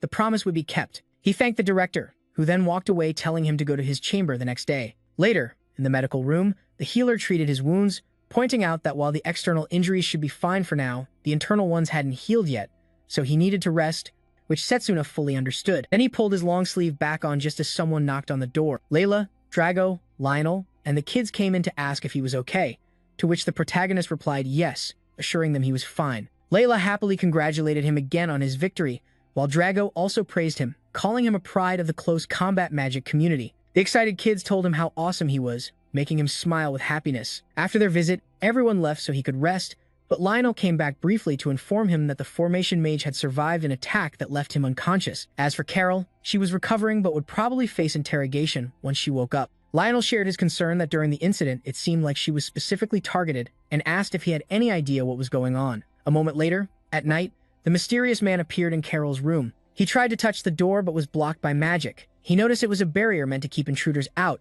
though it wasn't a problem since he easily entered Carol's room. He considered whether he needed to eliminate the barrier first, then Setsuna. Then he approached her, determined to erase any evidence linking him to the incident, and reached out, unleashing dark magic toward her. Just as the magic was about to hit Carol, someone unexpectedly stepped in. It was Setsuna, swinging his sword at the mysterious man to protect Carol and confront him. Setsuna said he knew the guy would try to silence Carol by attacking her, and that he really wished they didn't have to meet like this. That's when the mysterious man revealed himself as none other than Leo, the second strongest long-range mage. Setsuna glared at him in fury, but Leo just laughed at the reaction, smirking as he told him he was already exposed even though he thought he left no trace. Setsuna said that even without evidence, witnessing his recent actions convinced him, which left Leo confused. As the room fell silent, Leo suggested they talk outside, joking that the place smelled like a medicine shop, so they stepped out, but he stopped, remembering his internal wounds hadn't healed yet. Leo commented on his fierce look and asked how long he'd suspected him, to which the protagonist said the doubt started after the blessing ceremony when Leo was noticeably absent, and after sizing up his personality, he got a bad feeling.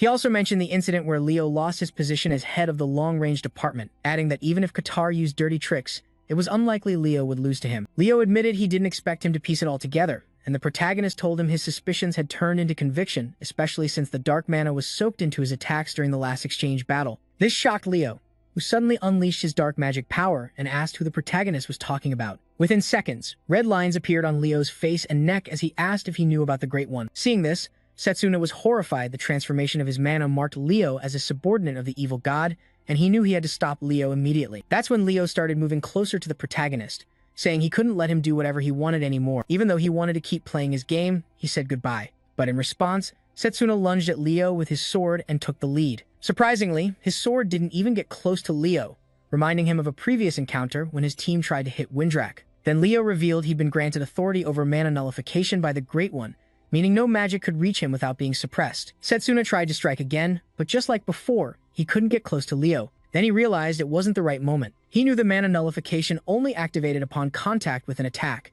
Weighing his options, he planned to strike from Leo's blind spot. So the protagonist moved fast behind Leo and swung his sword, but again, it shattered before hitting him. Leo warned him resistance was useless since his mana detection was faster than Setsuna's, which shocked him. Then Leo launched a powerful fire magic attack, saying he actually wanted to fight the protagonist once fully healed. But Setsuna managed to brace himself against the force and avoided getting thrown back. Leo got closer, admiring his skill, saying close combat magic rarely got that strong. He added that if he'd chosen long-range magic, the duel could have lasted longer, but it didn't matter now because he planned to kill him right then. In the blink of an eye, Leo threw something sharp straight into the protagonist's leg, piercing it. He screamed in pain, realizing Leo was targeting his existing wound. Finally, staring at Leo, he said his name and asked why he was doing this. Leo coldly replied he was tired of this world and somehow enjoyed destroying what others built like a kid smashing a sandcastle. The protagonist then recalled his team's desperate pleas for their lives fighting Windrak's army, only to be slaughtered by demons. Furious, he yelled at Leo to stop playing around and asked if he was really Leo. But this guy just focused his dark magic in his hand and calmly told him to shut up. Seeing this, the protagonist gathered mana in his palm too, realizing he was way too far from using a mana blade and had to strike within white dot range as fast as possible. He yelled at himself to remember how it felt when he hit Bindra, clenching his fist and gathering mana, still believing he had a shot. But then the ground beneath him cracked when Leo attacked, mocking him for being too slow. He noticed Leo's casting speed was insanely fast and wondered if it was the power of the evil god. Suddenly, just before Leo's dark magic hit, someone blocked it with a spell, shouting for them to stop. They both saw it was white flames. The white flames shot straight at Leo, who immediately canceled them out, feeling mana on them. Looking up, he saw the director accompanied by his white dragon. Both of them jumped in to back him up. The director arrived late and apologized, but Setsuna still thanked him for saving him. Angry, the director accused Leo of causing the incident during the skill exchange, but Leo shrugged it off and asked if he'd noticed too. The director explained he'd felt the residual mana and tracked it here. Leo sarcastically mocked the expectations placed on the academy's top student. Still, the director insisted he didn't want to suspect his students and unleashed a bright power that made Setsuna cover his eyes. Then he told Leo to hold back and ordered his white dragon to attack, breathing fire at Leo. Shocked by the firepower, Setsuna was stunned to see Leo just cancel it out. Leo said he now recognized the strongest ghost beast he'd heard rumors about, and without the authority from that great person, he'd be in danger. Seeing Leo use cancellation magic, the director confirmed its authenticity. Then Setsuna asked if the director knew about it, and he said it was recorded in his family's files, the Silver House. The director explained that when the unknown dark power awakens, the world will fall into chaos, and magic cancellation is one of those powers. The white dragon's fire vanished, and Leo confidently declared that magic wouldn't work on him. Leo gathered his power and proudly faced director Don Tuara, claiming cancellation magic worked on him too. Then Setsuna noticed the power Leo was gathering was compound magic of the three elements. While Leo created a massive ball of this magic, the director closed his eyes to focus, then opened them. But Leo unleashed the powerful magic into the air, and the director told the protagonist to take 2 steps to his right, showing how sharp the director was. Setsuna followed the director's orders, dodging attacks coming his way, while the director skillfully evaded every strike aimed at him. Leo couldn't believe they dodged his attack. He was sure he would have hit them, but he asked how they'd handle his next attack, then unleashed a dark aura that panicked Setsuna, who recognized it as the power of an evil god. Leo declared he wouldn't leave any of them behind. The director, surprised by the dark aura, admitted this wouldn't be an easy fight and realized if both fought seriously, the area around them would be devastated. So he stared at Setsuna, who got exactly what he meant, then summoned pure ghost butterflies to grant him wings. That's how the director and his white dragon took to the sky and attacked Leo from above. Leo understood the director wanted to minimize damage to the academy and recognized it was his responsibility too. The white dragon launched a fire attack at Leo, who responded with his dark magic. Both attacks clashed, but Leo's magic won, hitting the white dragon and causing an explosion. Mocking, Leo asked the director if he'd give up and hand victory to his student, but the director, acknowledging his age, said he could back down. But just then, Setsuna appeared in the air, surprising Leo, who accused the director of using the dragon to hide and launch a surprise attack. But Leo stayed confident and created a shield. However, Setsuna told Leo he was relying too much on his power and charged at him, thinking close combat was the right move. Yelling that he'd prove it with just one hit, the protagonist went all out, but Leo warned him not to underestimate his power. Just as Setsuna got close to the shield, he saw Leo's smile vanish, the shield shattered, and the protagonist managed to hit Leo and knock him down before that. When Setsuna got closer to Leo, he boosted his mana to gain speed. His fist smashed the shield to pieces, easily breaking through and hitting Leo. Leo crashed hard into the ground, making it crack and break. Then he raised his fist and stood up while the director praised him. Pointing out that even magic nullification has a limit in activation speed, Setsuna had predicted a direct attack speed would beat the nullification's reaction time. The director was glad he chose this path.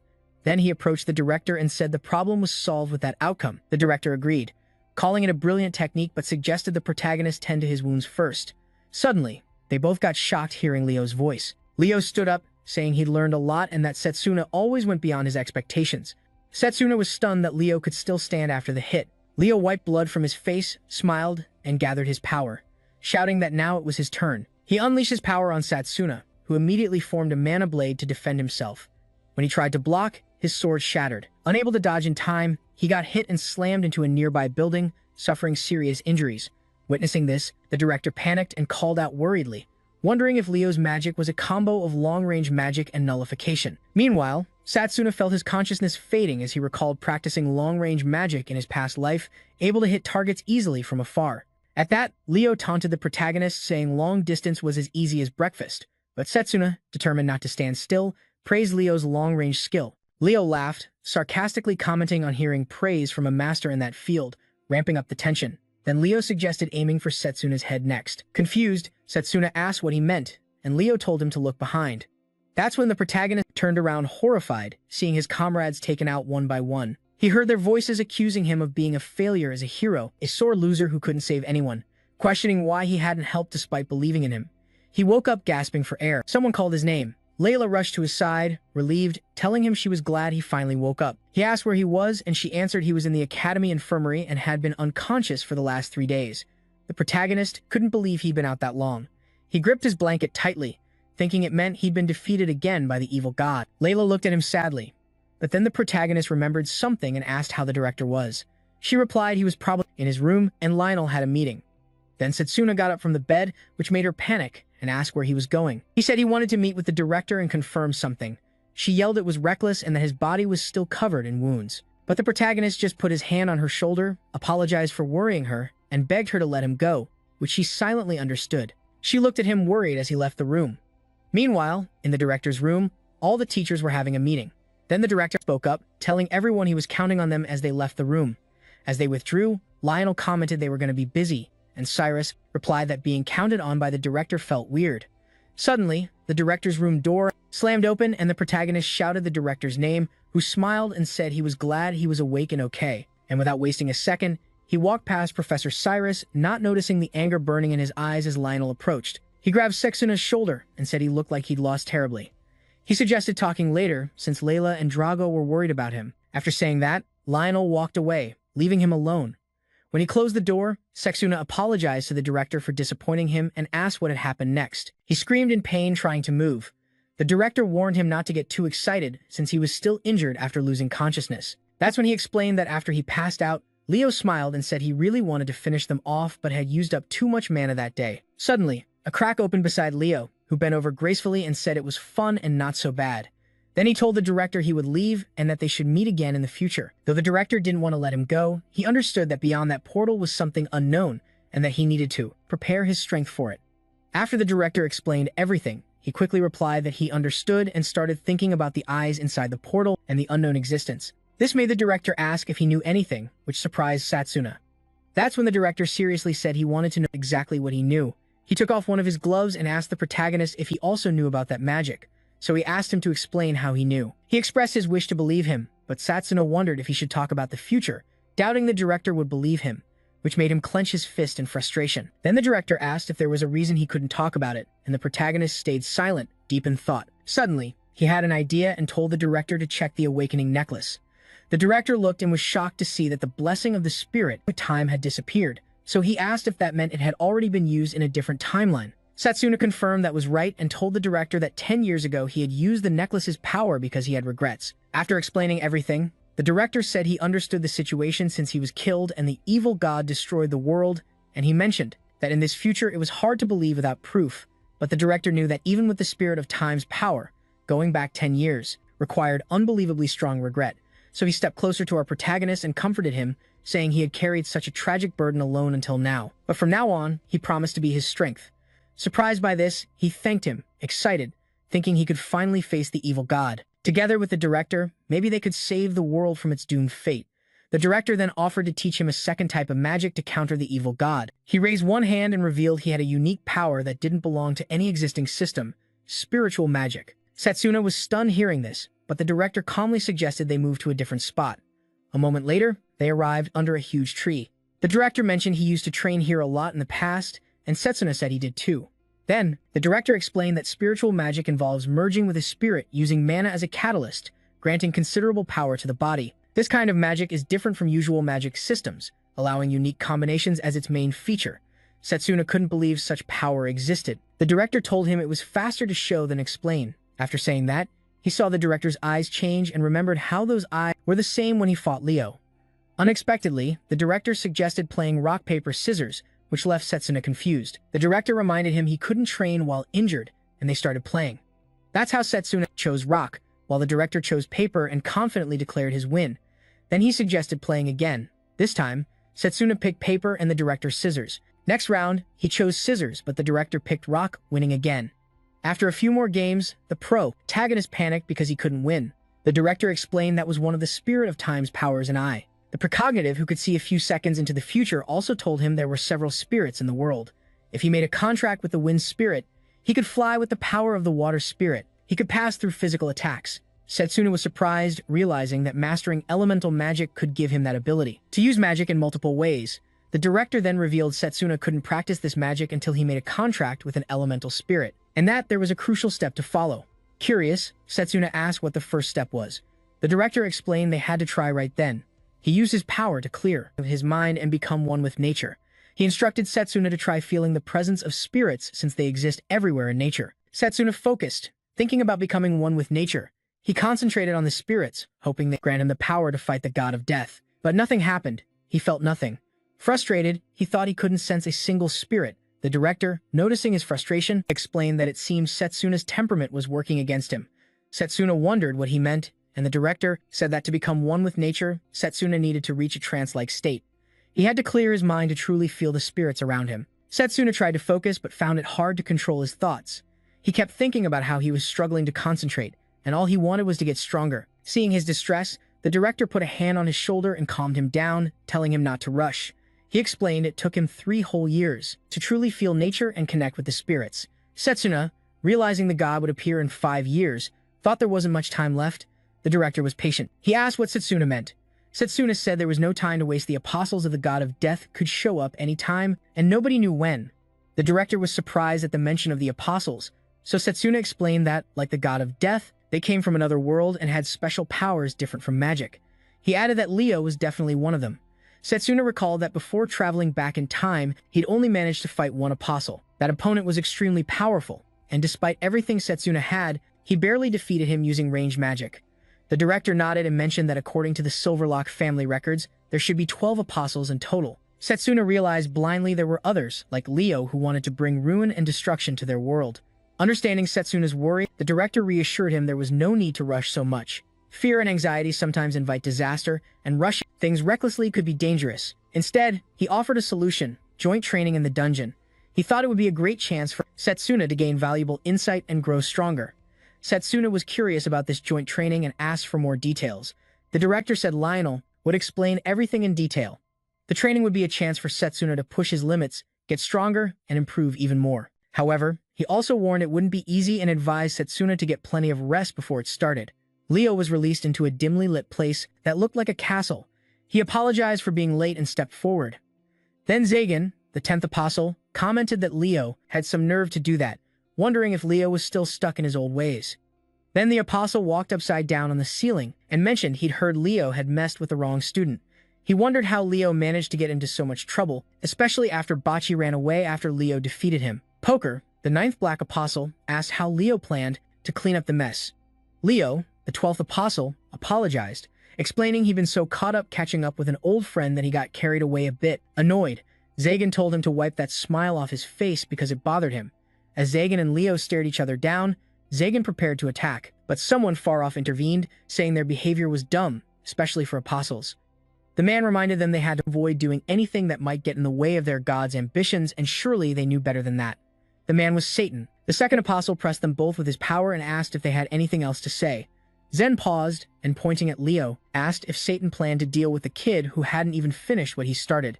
He suggested that if needed, he'd kill the kid himself. Poker said it was kind of funny and that if anyone wanted a murder, they should leave it to him, claiming it to be a real show. Satan replied it wasn't necessary since he already took care of it. He added that the person who asked him to handle the situation would take care of it. A few days after the interdepartmental contest, the scene shifted to a classroom where Setsuna sat with other students at their desks.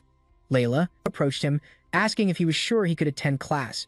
He felt it was fine, explaining he just had to sit and listen, which wasn't that exhausting. Layla pointed out that only a few days had passed since the final fight, yet he'd already gotten injured again. She wondered if something was bothering him lately. Setsuna recalled the conversation with the director, who said announcing the existence of the god of death and his apostles was premature right now. The director had decided to trust some instructors with this info, having them watch the academy and track down Leo. He also suggested suspending Setsuna's elemental magic training for a while. Setsuna stopped and after a pause apologized to Layla for asking her to prepare an herbal remedy, but assured her he was okay. He thought to himself that he needed to recover fast to restart his training. He clenched his fists, determined to get better ASAP. Layla sat beside him, and Lionel approached the board, announcing that it looked like everyone was present, then talked about the upcoming training. The interdepartmental joint training students wondered what that was, and Lionel explained it'd be a collaboration between departments. If the final contest was a chance to watch and learn different combat styles, this training would focus on forming teams from various departments to discover and boost their own skills. Setsuna thought that with students from other departments involved, the goal was to encourage teamwork. Then Lionel led the students to the projector, where an image of an underground dungeon from a star appeared. He explained this dungeon was a replica of ones they might find in real life. Given the risks, participants would be volunteers. The training would start in a week, so they were advised to save their strength until then. Setsuna thought about the joint training the director mentioned, realizing he needed to recover and be in top shape by then. Later that night, after class, Setsuna and Layla walked together. She asked if he wanted to grab dinner, reminding him he needed to eat a lot to regain strength for the upcoming training. She wondered what they should eat, and others. Students recognized him as the winner of the intro contest and an extremely powerful mage. A blushing girl told another she had a huge crush on him since the final fight. Layla told Setsuna that now everyone seemed interested in him, especially since not long ago they called him a loser. She agreed with that and stood in front of him. 3 guys, 1 with blonde hair and 2 with red hair, approached Setsuna. The blonde-haired guy pointed at Setsuna, recognizing his achievement as the contest winner. Setsuna asked who the guy was. The red-haired one introduced the blonde as Carl, the leader of a noble house. They'd heard Setsuna would join the mage army right after graduating. Carl invited Setsuna to his house and said to consider it a great honor. Setsuna wondered what Carl's house was. Carl revealed it was a social club for noble lineage mages and definitely not a place for someone like him, a common mage. However, he'd grant Setsuna special permission to join. Carl believed having the intro contest winner as a member would seriously boost the house's status. A special permit to join. Carl thought having the intro contest winner as a member would seriously boost the guild's rep. The girls in the distance got hyped hearing that Setsuna was being recruited into the noble guild. Carl, with a smug look, told Setsuna that a mage like him should watch who he hangs out with. He pointed at Layla and said if Setsuna spent time with commoners like her, it could hurt his status. But Setsuna turned down Carl's offer, leaving the 3 guys shocked. He just turned and walked away, wondering if it was really that important. The origin of a person. Then he asked Layla if she wanted to leave. Carl got pissed, and one of the guys said that wasn't something Carl should say to the contest winner.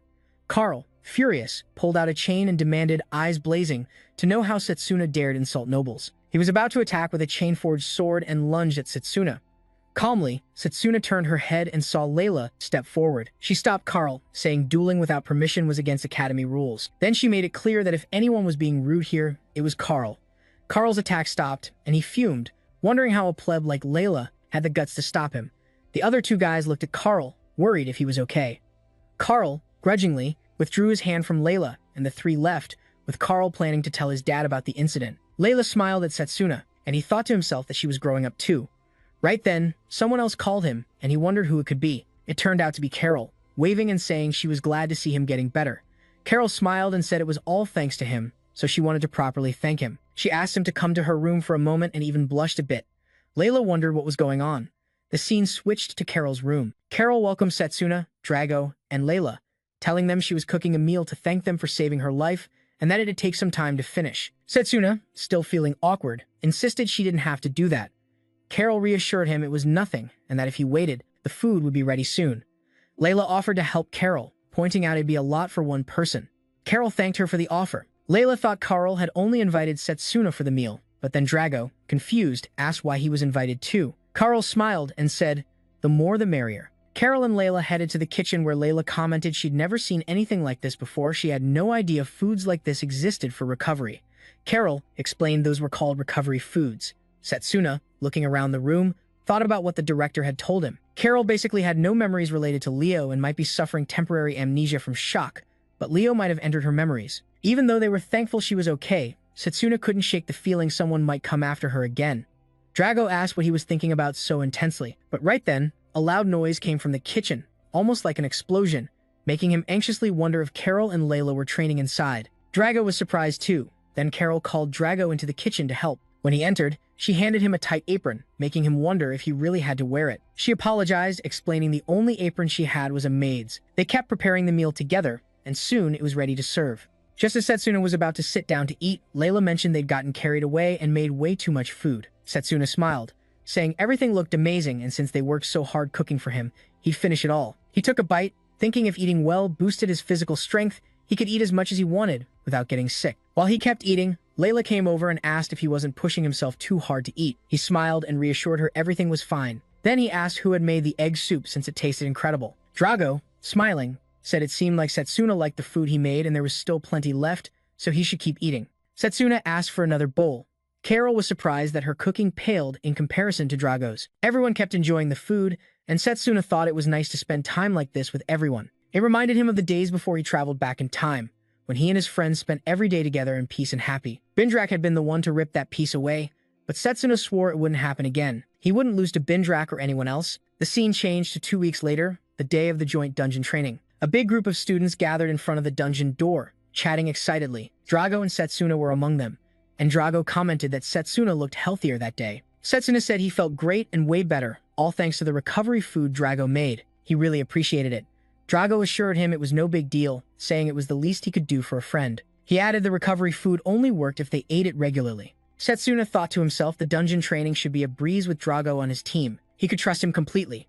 Then a boy and a girl approached. The guy asked if Setsuna and Drago had been on the team for a long time. Drago said the third years had finally arrived. The guy introduced himself as Miyune, a third-year student from the training magic department. He said they'd be on the same team for training. The girl had her hood up, but then pulled it back to introduce herself as Yuzuka, saying she looked forward to working with them. Drago introduced himself as a member of the magic department, and Setsuna did the same. Miyune patted them both on the shoulder, asking if Setsuna was the winner of that year's internal contest. He smiled and said he was sure they were in good hands and was counting on them. As Miyune walked a bit ahead, Drago turned to Setsuna and said Miyune seemed more hyped than he expected. Yuzuka added that it was nice to calm the newbies like that. Miyune wondered out loud if she really felt that way and hoped they appreciated it because he'd be easier on them from now on. At that moment, the instructor spoke up, saying it looked like all the students had arrived and the interdepartmental training would begin. He introduced himself as Giovanni, the session instructor and also the training magic department's instructor. He explained that as everyone knew, the training magic and departments would work together and today they'd enter the demon ruins. There was a class 1 dungeon inhabited by ancient monsters and underground creatures, and the students would have to work together to defeat them. Giovanni pulled out a bracelet and showed it to the group, explaining it was time to contribute since their achievements would be recorded in the bracelet's memory. They'd earn points every time they defeated a creature or collected treasure. The team with the highest score would get an academy medal, and if an individual scored over 100 points, they'd earn a chance to join the Royal Mage Army's field training. Mention of the Royal Mage Army reminded Setsuna of the past, when the kingdom's most powerful mages lived there. He'd met many comrades in that army, and if he joined the field training, he'd probably see them all again. Giovanni kept handing out bracelets to each participant and reminded them to stay out of overly dangerous areas. If they didn't follow the advice, they might run into monsters way too strong for them. He also warned them to be extra careful and not go up to the dungeon's lowest level. In emergencies, they should channel their mana into the bracelet, which would activate a teleport spell to get them back outside. Setsuna had already decided his goal was to get 100 points, but then paused. He and Drago agreed their goal would be 200 points. They exchanged a look, and Drago said they could finally go for it today. Setsuna agreed, saying Drago was right. Giovanni asked if everyone was ready, and then it finally began. As they entered, Setsuna and Drago took the lead while the joint training started, Setsuna running alongside Drago. He thought they'd arrived at the Demon Ruins, a Class 1 dungeon and an underground structure built by an ancient civilization with traps and treasure chests still intact. The monsters living there would definitely attack them on sight. Setsuna said that even with teleportation magic, he had a feeling the training wouldn't be easy for them. Drago suggested looking ahead since a path had opened before them. They were amazed to find an incredible castle-like structure and marveled at the vast underground space. Setsuna touched an area, wondering if it was part of an ancient plane. It looked like an ecosystem had developed inside the ruins. He remembered the director's words saying the training would give them a chance to join elemental magic, offering great rewards and valuable prospects. He intended to make the most of this opportunity. Other students had arrived too, and Miyun wondered what the rush was about. Yusero pointed ahead while the other students chatted around him. Then a group took a path with a guy warning that the other routes were traps. Mayani said those four were idiots. In this kind of training, they were supposed to take the hardest path. Then he pointed to a different path and said they should go that way. Setsuna thought Mioni wasn't wrong since their goal was to rack up points.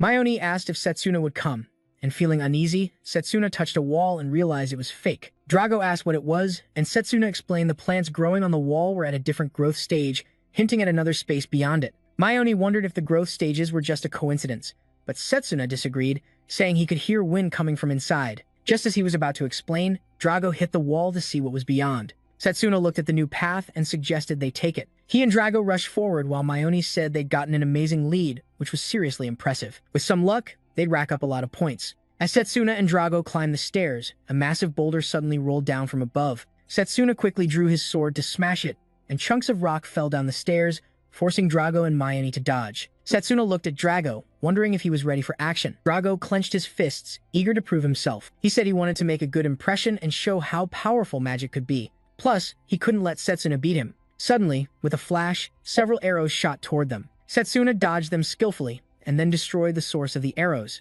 Drago was blown away by Setsuna's insane reflexes, noticing how he was always a step ahead. He said if they handled all the traps, the older students should be able to keep up no problem. Before they could react, Mayoni spotted a chest. She used magic to open it, thanked Drago for the help, claimed the treasure, and scored 15 points. Drago was shocked realizing whoever opened the chest kept the treasure. He swore next time he wouldn't let Mayoni get away with it. Setsuna and Drago kept moving, but Drago felt something weird near the wall. He hit it to open it and found another treasure chest. But before he could touch it, Mayoni used magic to grab it, boosting her score to 30 points while Drago stayed at 0. As they went on, Drago ran into an obstacle. It attacked, cutting off his hands and parts, but in the end, Mayoni showed up, decapitated it, and stole 10 points from Setsuna. After a while, Drago finally scored 10 points, while Yuzuka also had 30 points. But Mayoni had stolen more points from Drago, taking her total to 55, which made Drago furious. During a brief break, Mayoni told Drago that despite his size, he lacked awareness of his surroundings. She asked how many points he expected to win with that mindset.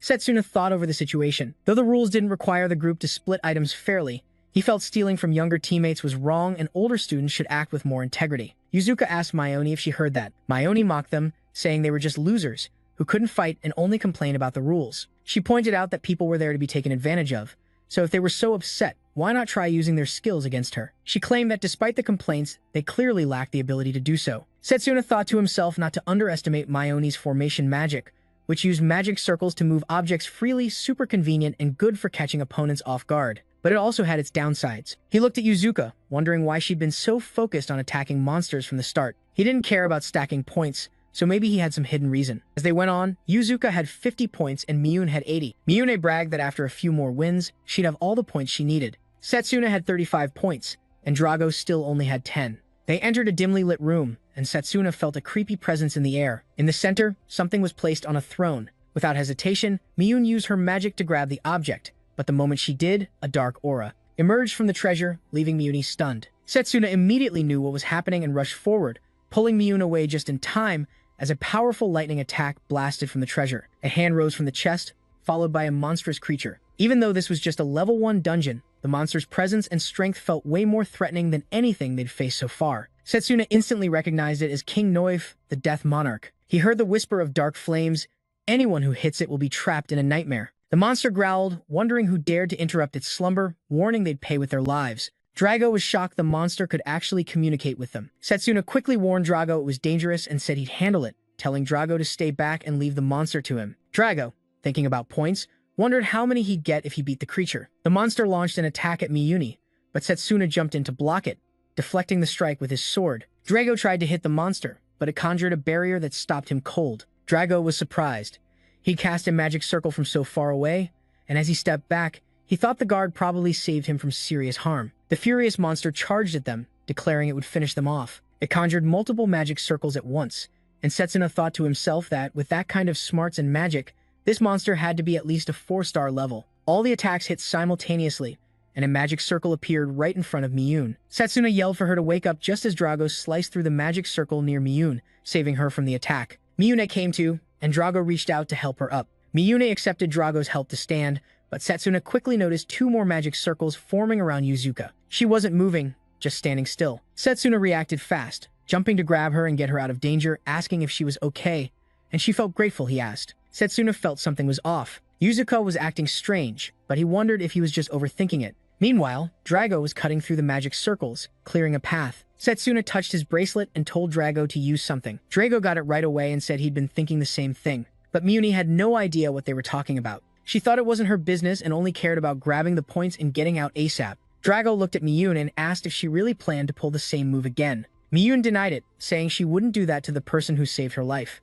She said she'd actually help, but only so she could claim the points for herself. Later, Drago was determined. He wasn't going to let Miyune steal his points this time. Meanwhile, Setsuna reflected on his past battle with Leo and the final blue field. He realized his charged shot hadn't been as powerful as it should have been, and that cost him the win. That experience taught him how important it was to master the basics before moving forward. Then, Setsuna remembered his talk with Lionel. When he and Drago finished their training in the course, they asked Lionel if there was anything else they could do to get even stronger. Lionel sighed like he had no choice but to tell them and said it was time to use something he'd been holding back: magically heavy bands. He explained that using these bands during training would help them build more strength. Once they took them off, their physical abilities would boost big time, but he specifically warned Setsuna and Drago not to push themselves too hard since they hadn't fully recovered yet. He stressed this was old-school brute strength training, so they had to use it wisely. Setsuna and Drago thanked him for the tip, and now, in the middle of battle, Setsuna knew it was time to ditch the bands they'd been wearing since that day. Both Setsuna and Drago threw them off. Miyune watched in disbelief, so they'd been using those things this whole time.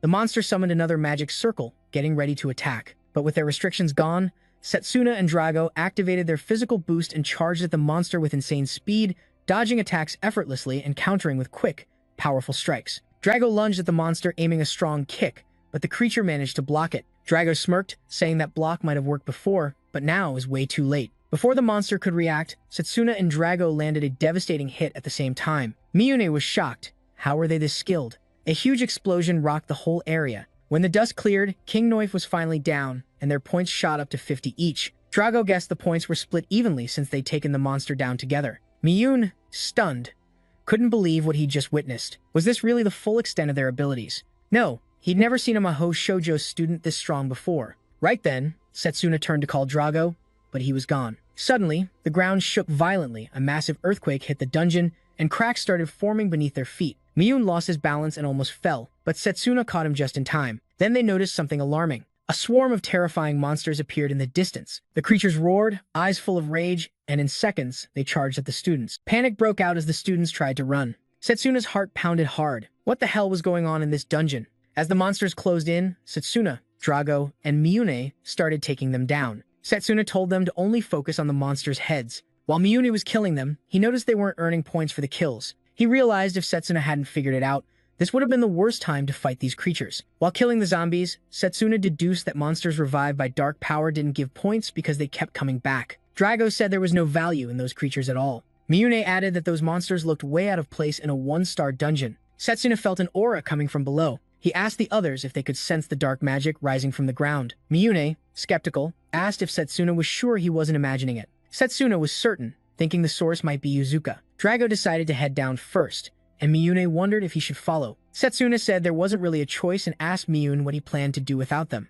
Miyune felt a bit insulted, like his skills were being doubted. Then Setsuna pointed out that Miyune's only skill was stealing points from newbies before he went down himself. Miyune noticed monsters kept spawning and said he didn't like this training one bit. Reluctantly, Miyune followed Setsuna while watching Setsuna and Drago fight the monsters. He noticed how synchronized they were and wondered if it was their first time training together. Drago, noticing Miyune's comments, said Miyune talked a lot. Miyune fired back that it was better than listening to the moans of the undead. Setsuna kept moving toward the mana source she had sensed earlier. They finally found the monster responsible and realized it might be the root cause of the dark power. Setsuna identified it as a new eye-shaped monster she'd never seen before, and pointed out the magic circle inside the dungeon was the source of all this magic. Miyune, feeling the others didn't get the best dungeon strategy, suggested they follow. While Drago was stretching, he accidentally hit Miyune and then apologized. Setsuna landed a decisive blow on the monster, earning 10 points for the kill. Right then, they heard a roar and Drago wondered if the undead were coming. Setsuna said the undead probably realized their source was being attacked and would likely clean things up to rack up points.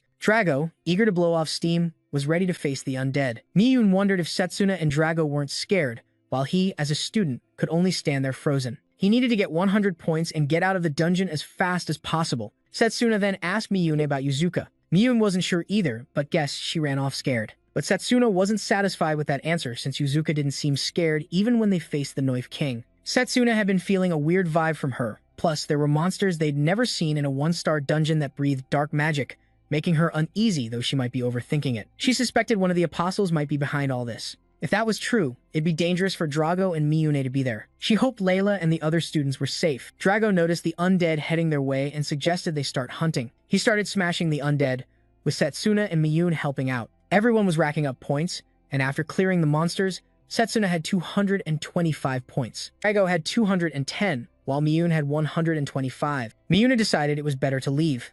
Drago asked if he wasn't going to look for his friend Yuzuka. Miyune explained yesterday's conversation was the first time they'd talked, and he thought she was weird for approaching him and acting friendly. He figured she got scared, ran off, and was now crying and shaking outside. As Miyune was about to leave, Setsuna told Drago they both needed to find Yuzuka. Miyune argued he wasn't going to be transported out of the dungeon. Setsuna suggested Miyune walk back, and to her surprise, Miyune asked if they were joking. Despite his hesitation, Miyune followed. Drago mentioned it seemed the teleport spell wasn't working, so something might be wrong with their bracelets. Setsuna once again felt the sinister magic rising from below. She told Drago she'd go ahead to find Yuzuka, adding she'd be fine wandering alone. Miyune, surprised, asked if Setsuna was in love with her. Drago reassured Setsuna not to worry about him and said he'd help look for Yuzuka. Setsuna agreed, reminding Drago to run if he sensed any danger. Miyune, still unsure, thought it'd be better to go back to Giovanni and report everything. After all, there was no guarantee Yuzuhara was even down there. Setsuna said that though the presence was faint, they could still feel her mana. She suggested Miyune report what happened to Giovanni and be careful on the way back. Miyune felt annoyed. Thinking Yuzuka probably escaped alone, it seemed dangerous to go further, but even more dangerous to try escaping on his own. He felt like everything was going wrong. Drago put his hand on Miyune's shoulder, urging them to find Yuzuka and hide together. Miyune agreed, saying that as long as they could leave, once they found her, they'd be fine. They went down the stairs, and Miyune wondered how only Setsuna could feel Yuzuka's mana. Setsuna said it was because she practiced sensing mana. Suddenly, Drago stopped feeling the cold air like there was almost no oxygen left. They stopped and listened closely, hearing a sound. Setsuna pointed toward where it came from. Drago moved forward, saying someone was there. Miyune wondered aloud if it was Yuzuka. To her relief, it was Yuzuka, sitting inside a dark magic circle, half her body being absorbed by the circle, crying for help. Miyune closed her eyes, wondering what had happened to Yuzuka. Setsuna told Drago not to get any closer, explaining she'd fallen into an ancient trap. He noted there were no signs the trap had triggered in the dungeon and suspected Yuzuka had used a cursed item with dark magic. He thought it was the same kind of item his friend found on the black market before traveling to the past. Setsuna, sure Yuzuka hadn't used it on purpose, meaning someone had set a trap for her. He explained the trap could only be deactivated with a specific spell, and they needed a weapon enchanted with that spell to break it. Determined, Setsuna tried to break the trap and managed to pull Yuzuka out of the magic circle. She collapsed in his arms while he whispered for her to stay strong. He realized the magic came from the earring she was wearing. Miyune wondered what had happened after she disappeared, and if there was any way to fix it. Setsuna lifted her onto his back, saying they needed to watch over her. He was relieved they found her before things got worse, and promised to explain everything to Giovanni later.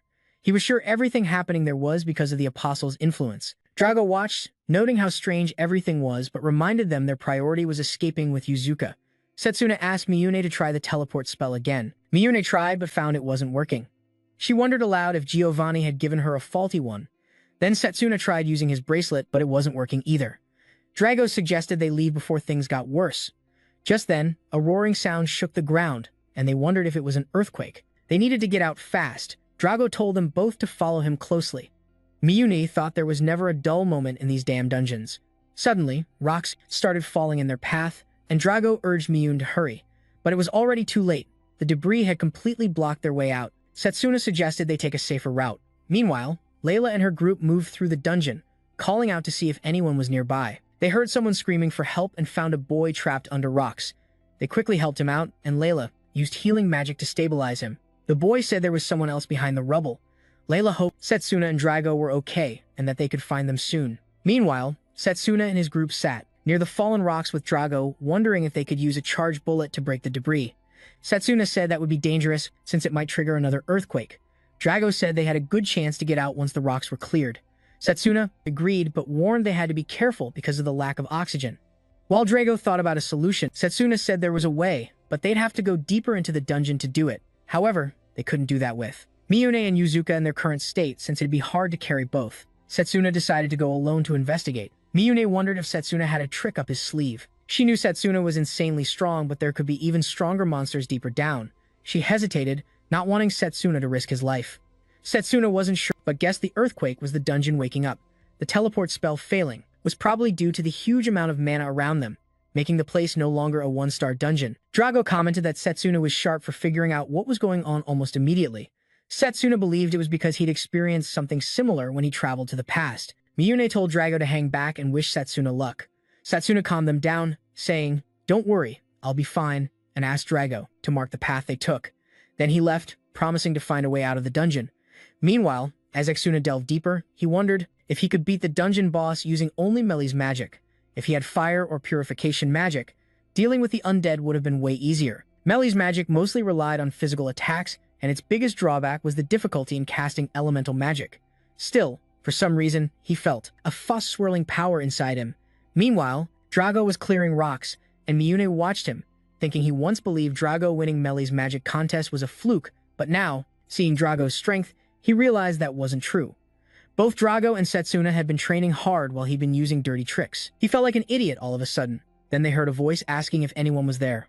Drago answered, and from the rubble came the sound of Layla's team. Layla's team was also looking for survivors. A kid from Layla's group said he heard someone moving. Curious, Layla wondered if it was Drago and shouted, asking if it really was him and where Setsuna was. Drago replied they were there, but Setsuna had gone to find another exit. Anxious to help, Layla asked if they could assist in moving the rocks. Meanwhile, Setsuna went down the stairs, feeling the air grow thicker and heavier, signaling he must be close to the dungeon's center. He spotted a door and wondered if it led out, but the dungeon boss's presence made him cautious. It felt strange that a place so full of dark energy was so empty, which kept him on high alert. From above, two pairs of eyes watched him closely. Suddenly, a monster lunged at him, but he jumped back fast to dodge, trying to figure out what it was. Looking closer, he saw it had two heads, confirming it was a two-headed hydra. Setsuna realized it was causing chaos in the dungeon. The decay signs on parts of the hydra's body suggested it had been forcefully resurrected. The only power capable of that was Bindrak. The hydra released poisonous gas, and Setsuna stepped back to avoid it, thinking it would be way too dangerous to stay close too long.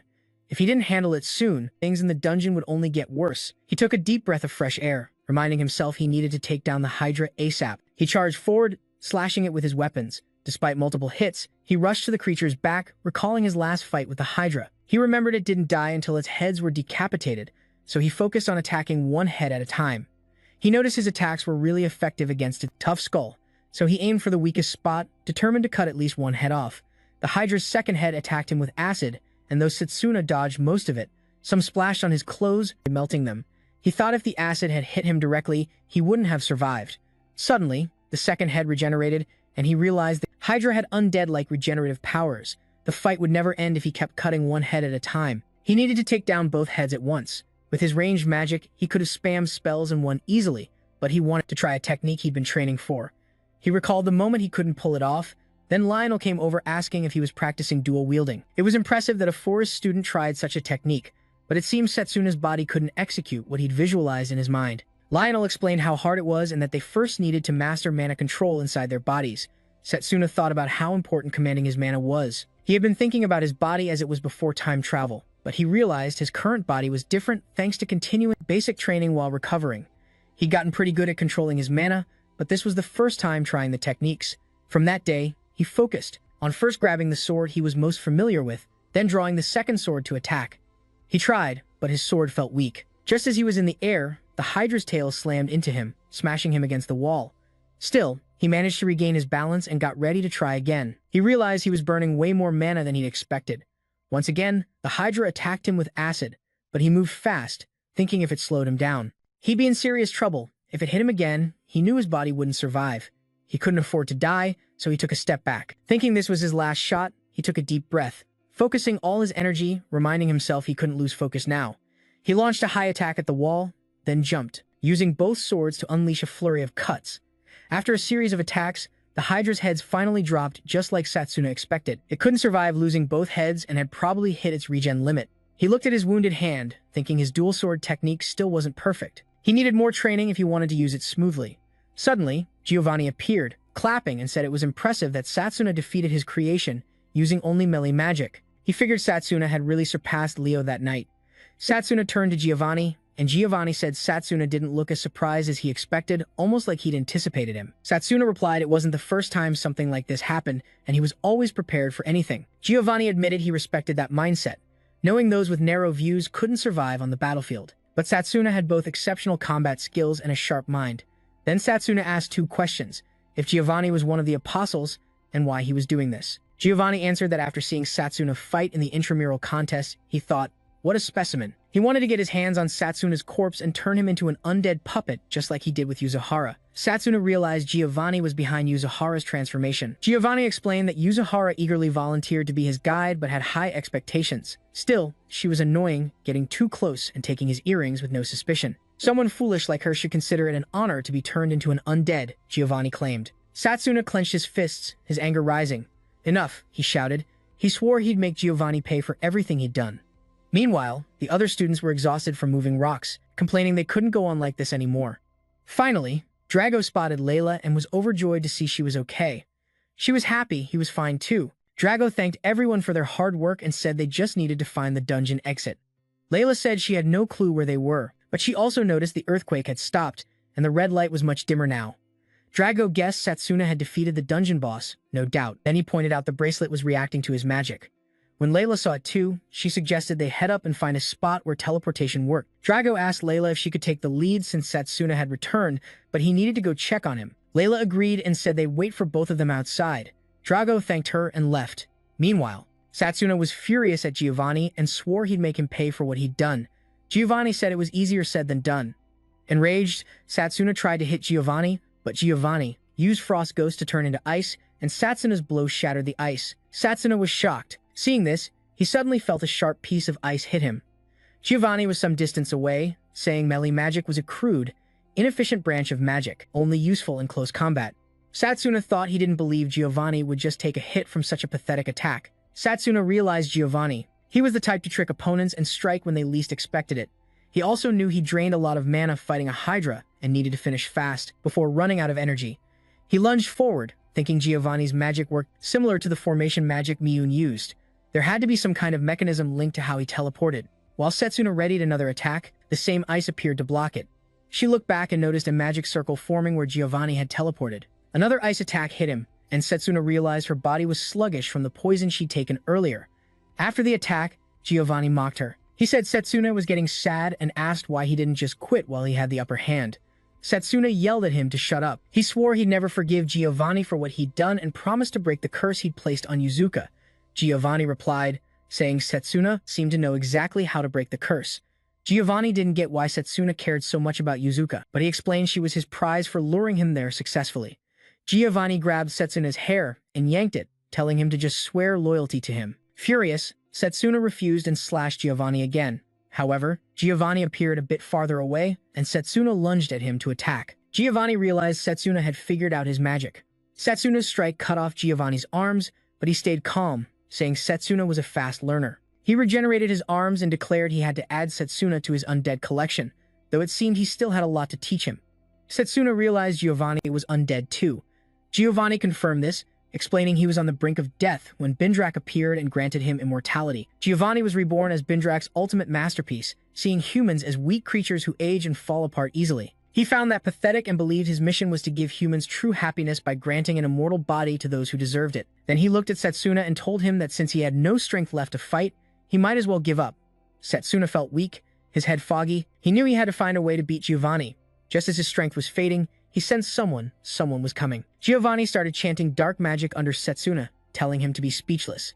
Finally, Setsuna realized his situation. The ritual was about to start. But just as Giovanni began his chant, Drago appeared, throwing a rock at Giovanni from afar. Seizing the chance, Setsuna struck Giovanni. The same ice magic appeared, but this time Setsuna felt things shifting in his favor. He quickly jumped out of the magic circle just as a sharp shard of ice flew toward him. Drago asked if Setsuna was okay. Setsuna said Drago was like his lifesaver. Drago noticed Setsuna's wounds, but he assured him he was fine and still able to fight. Then he asked about Miyune and Yuzuka.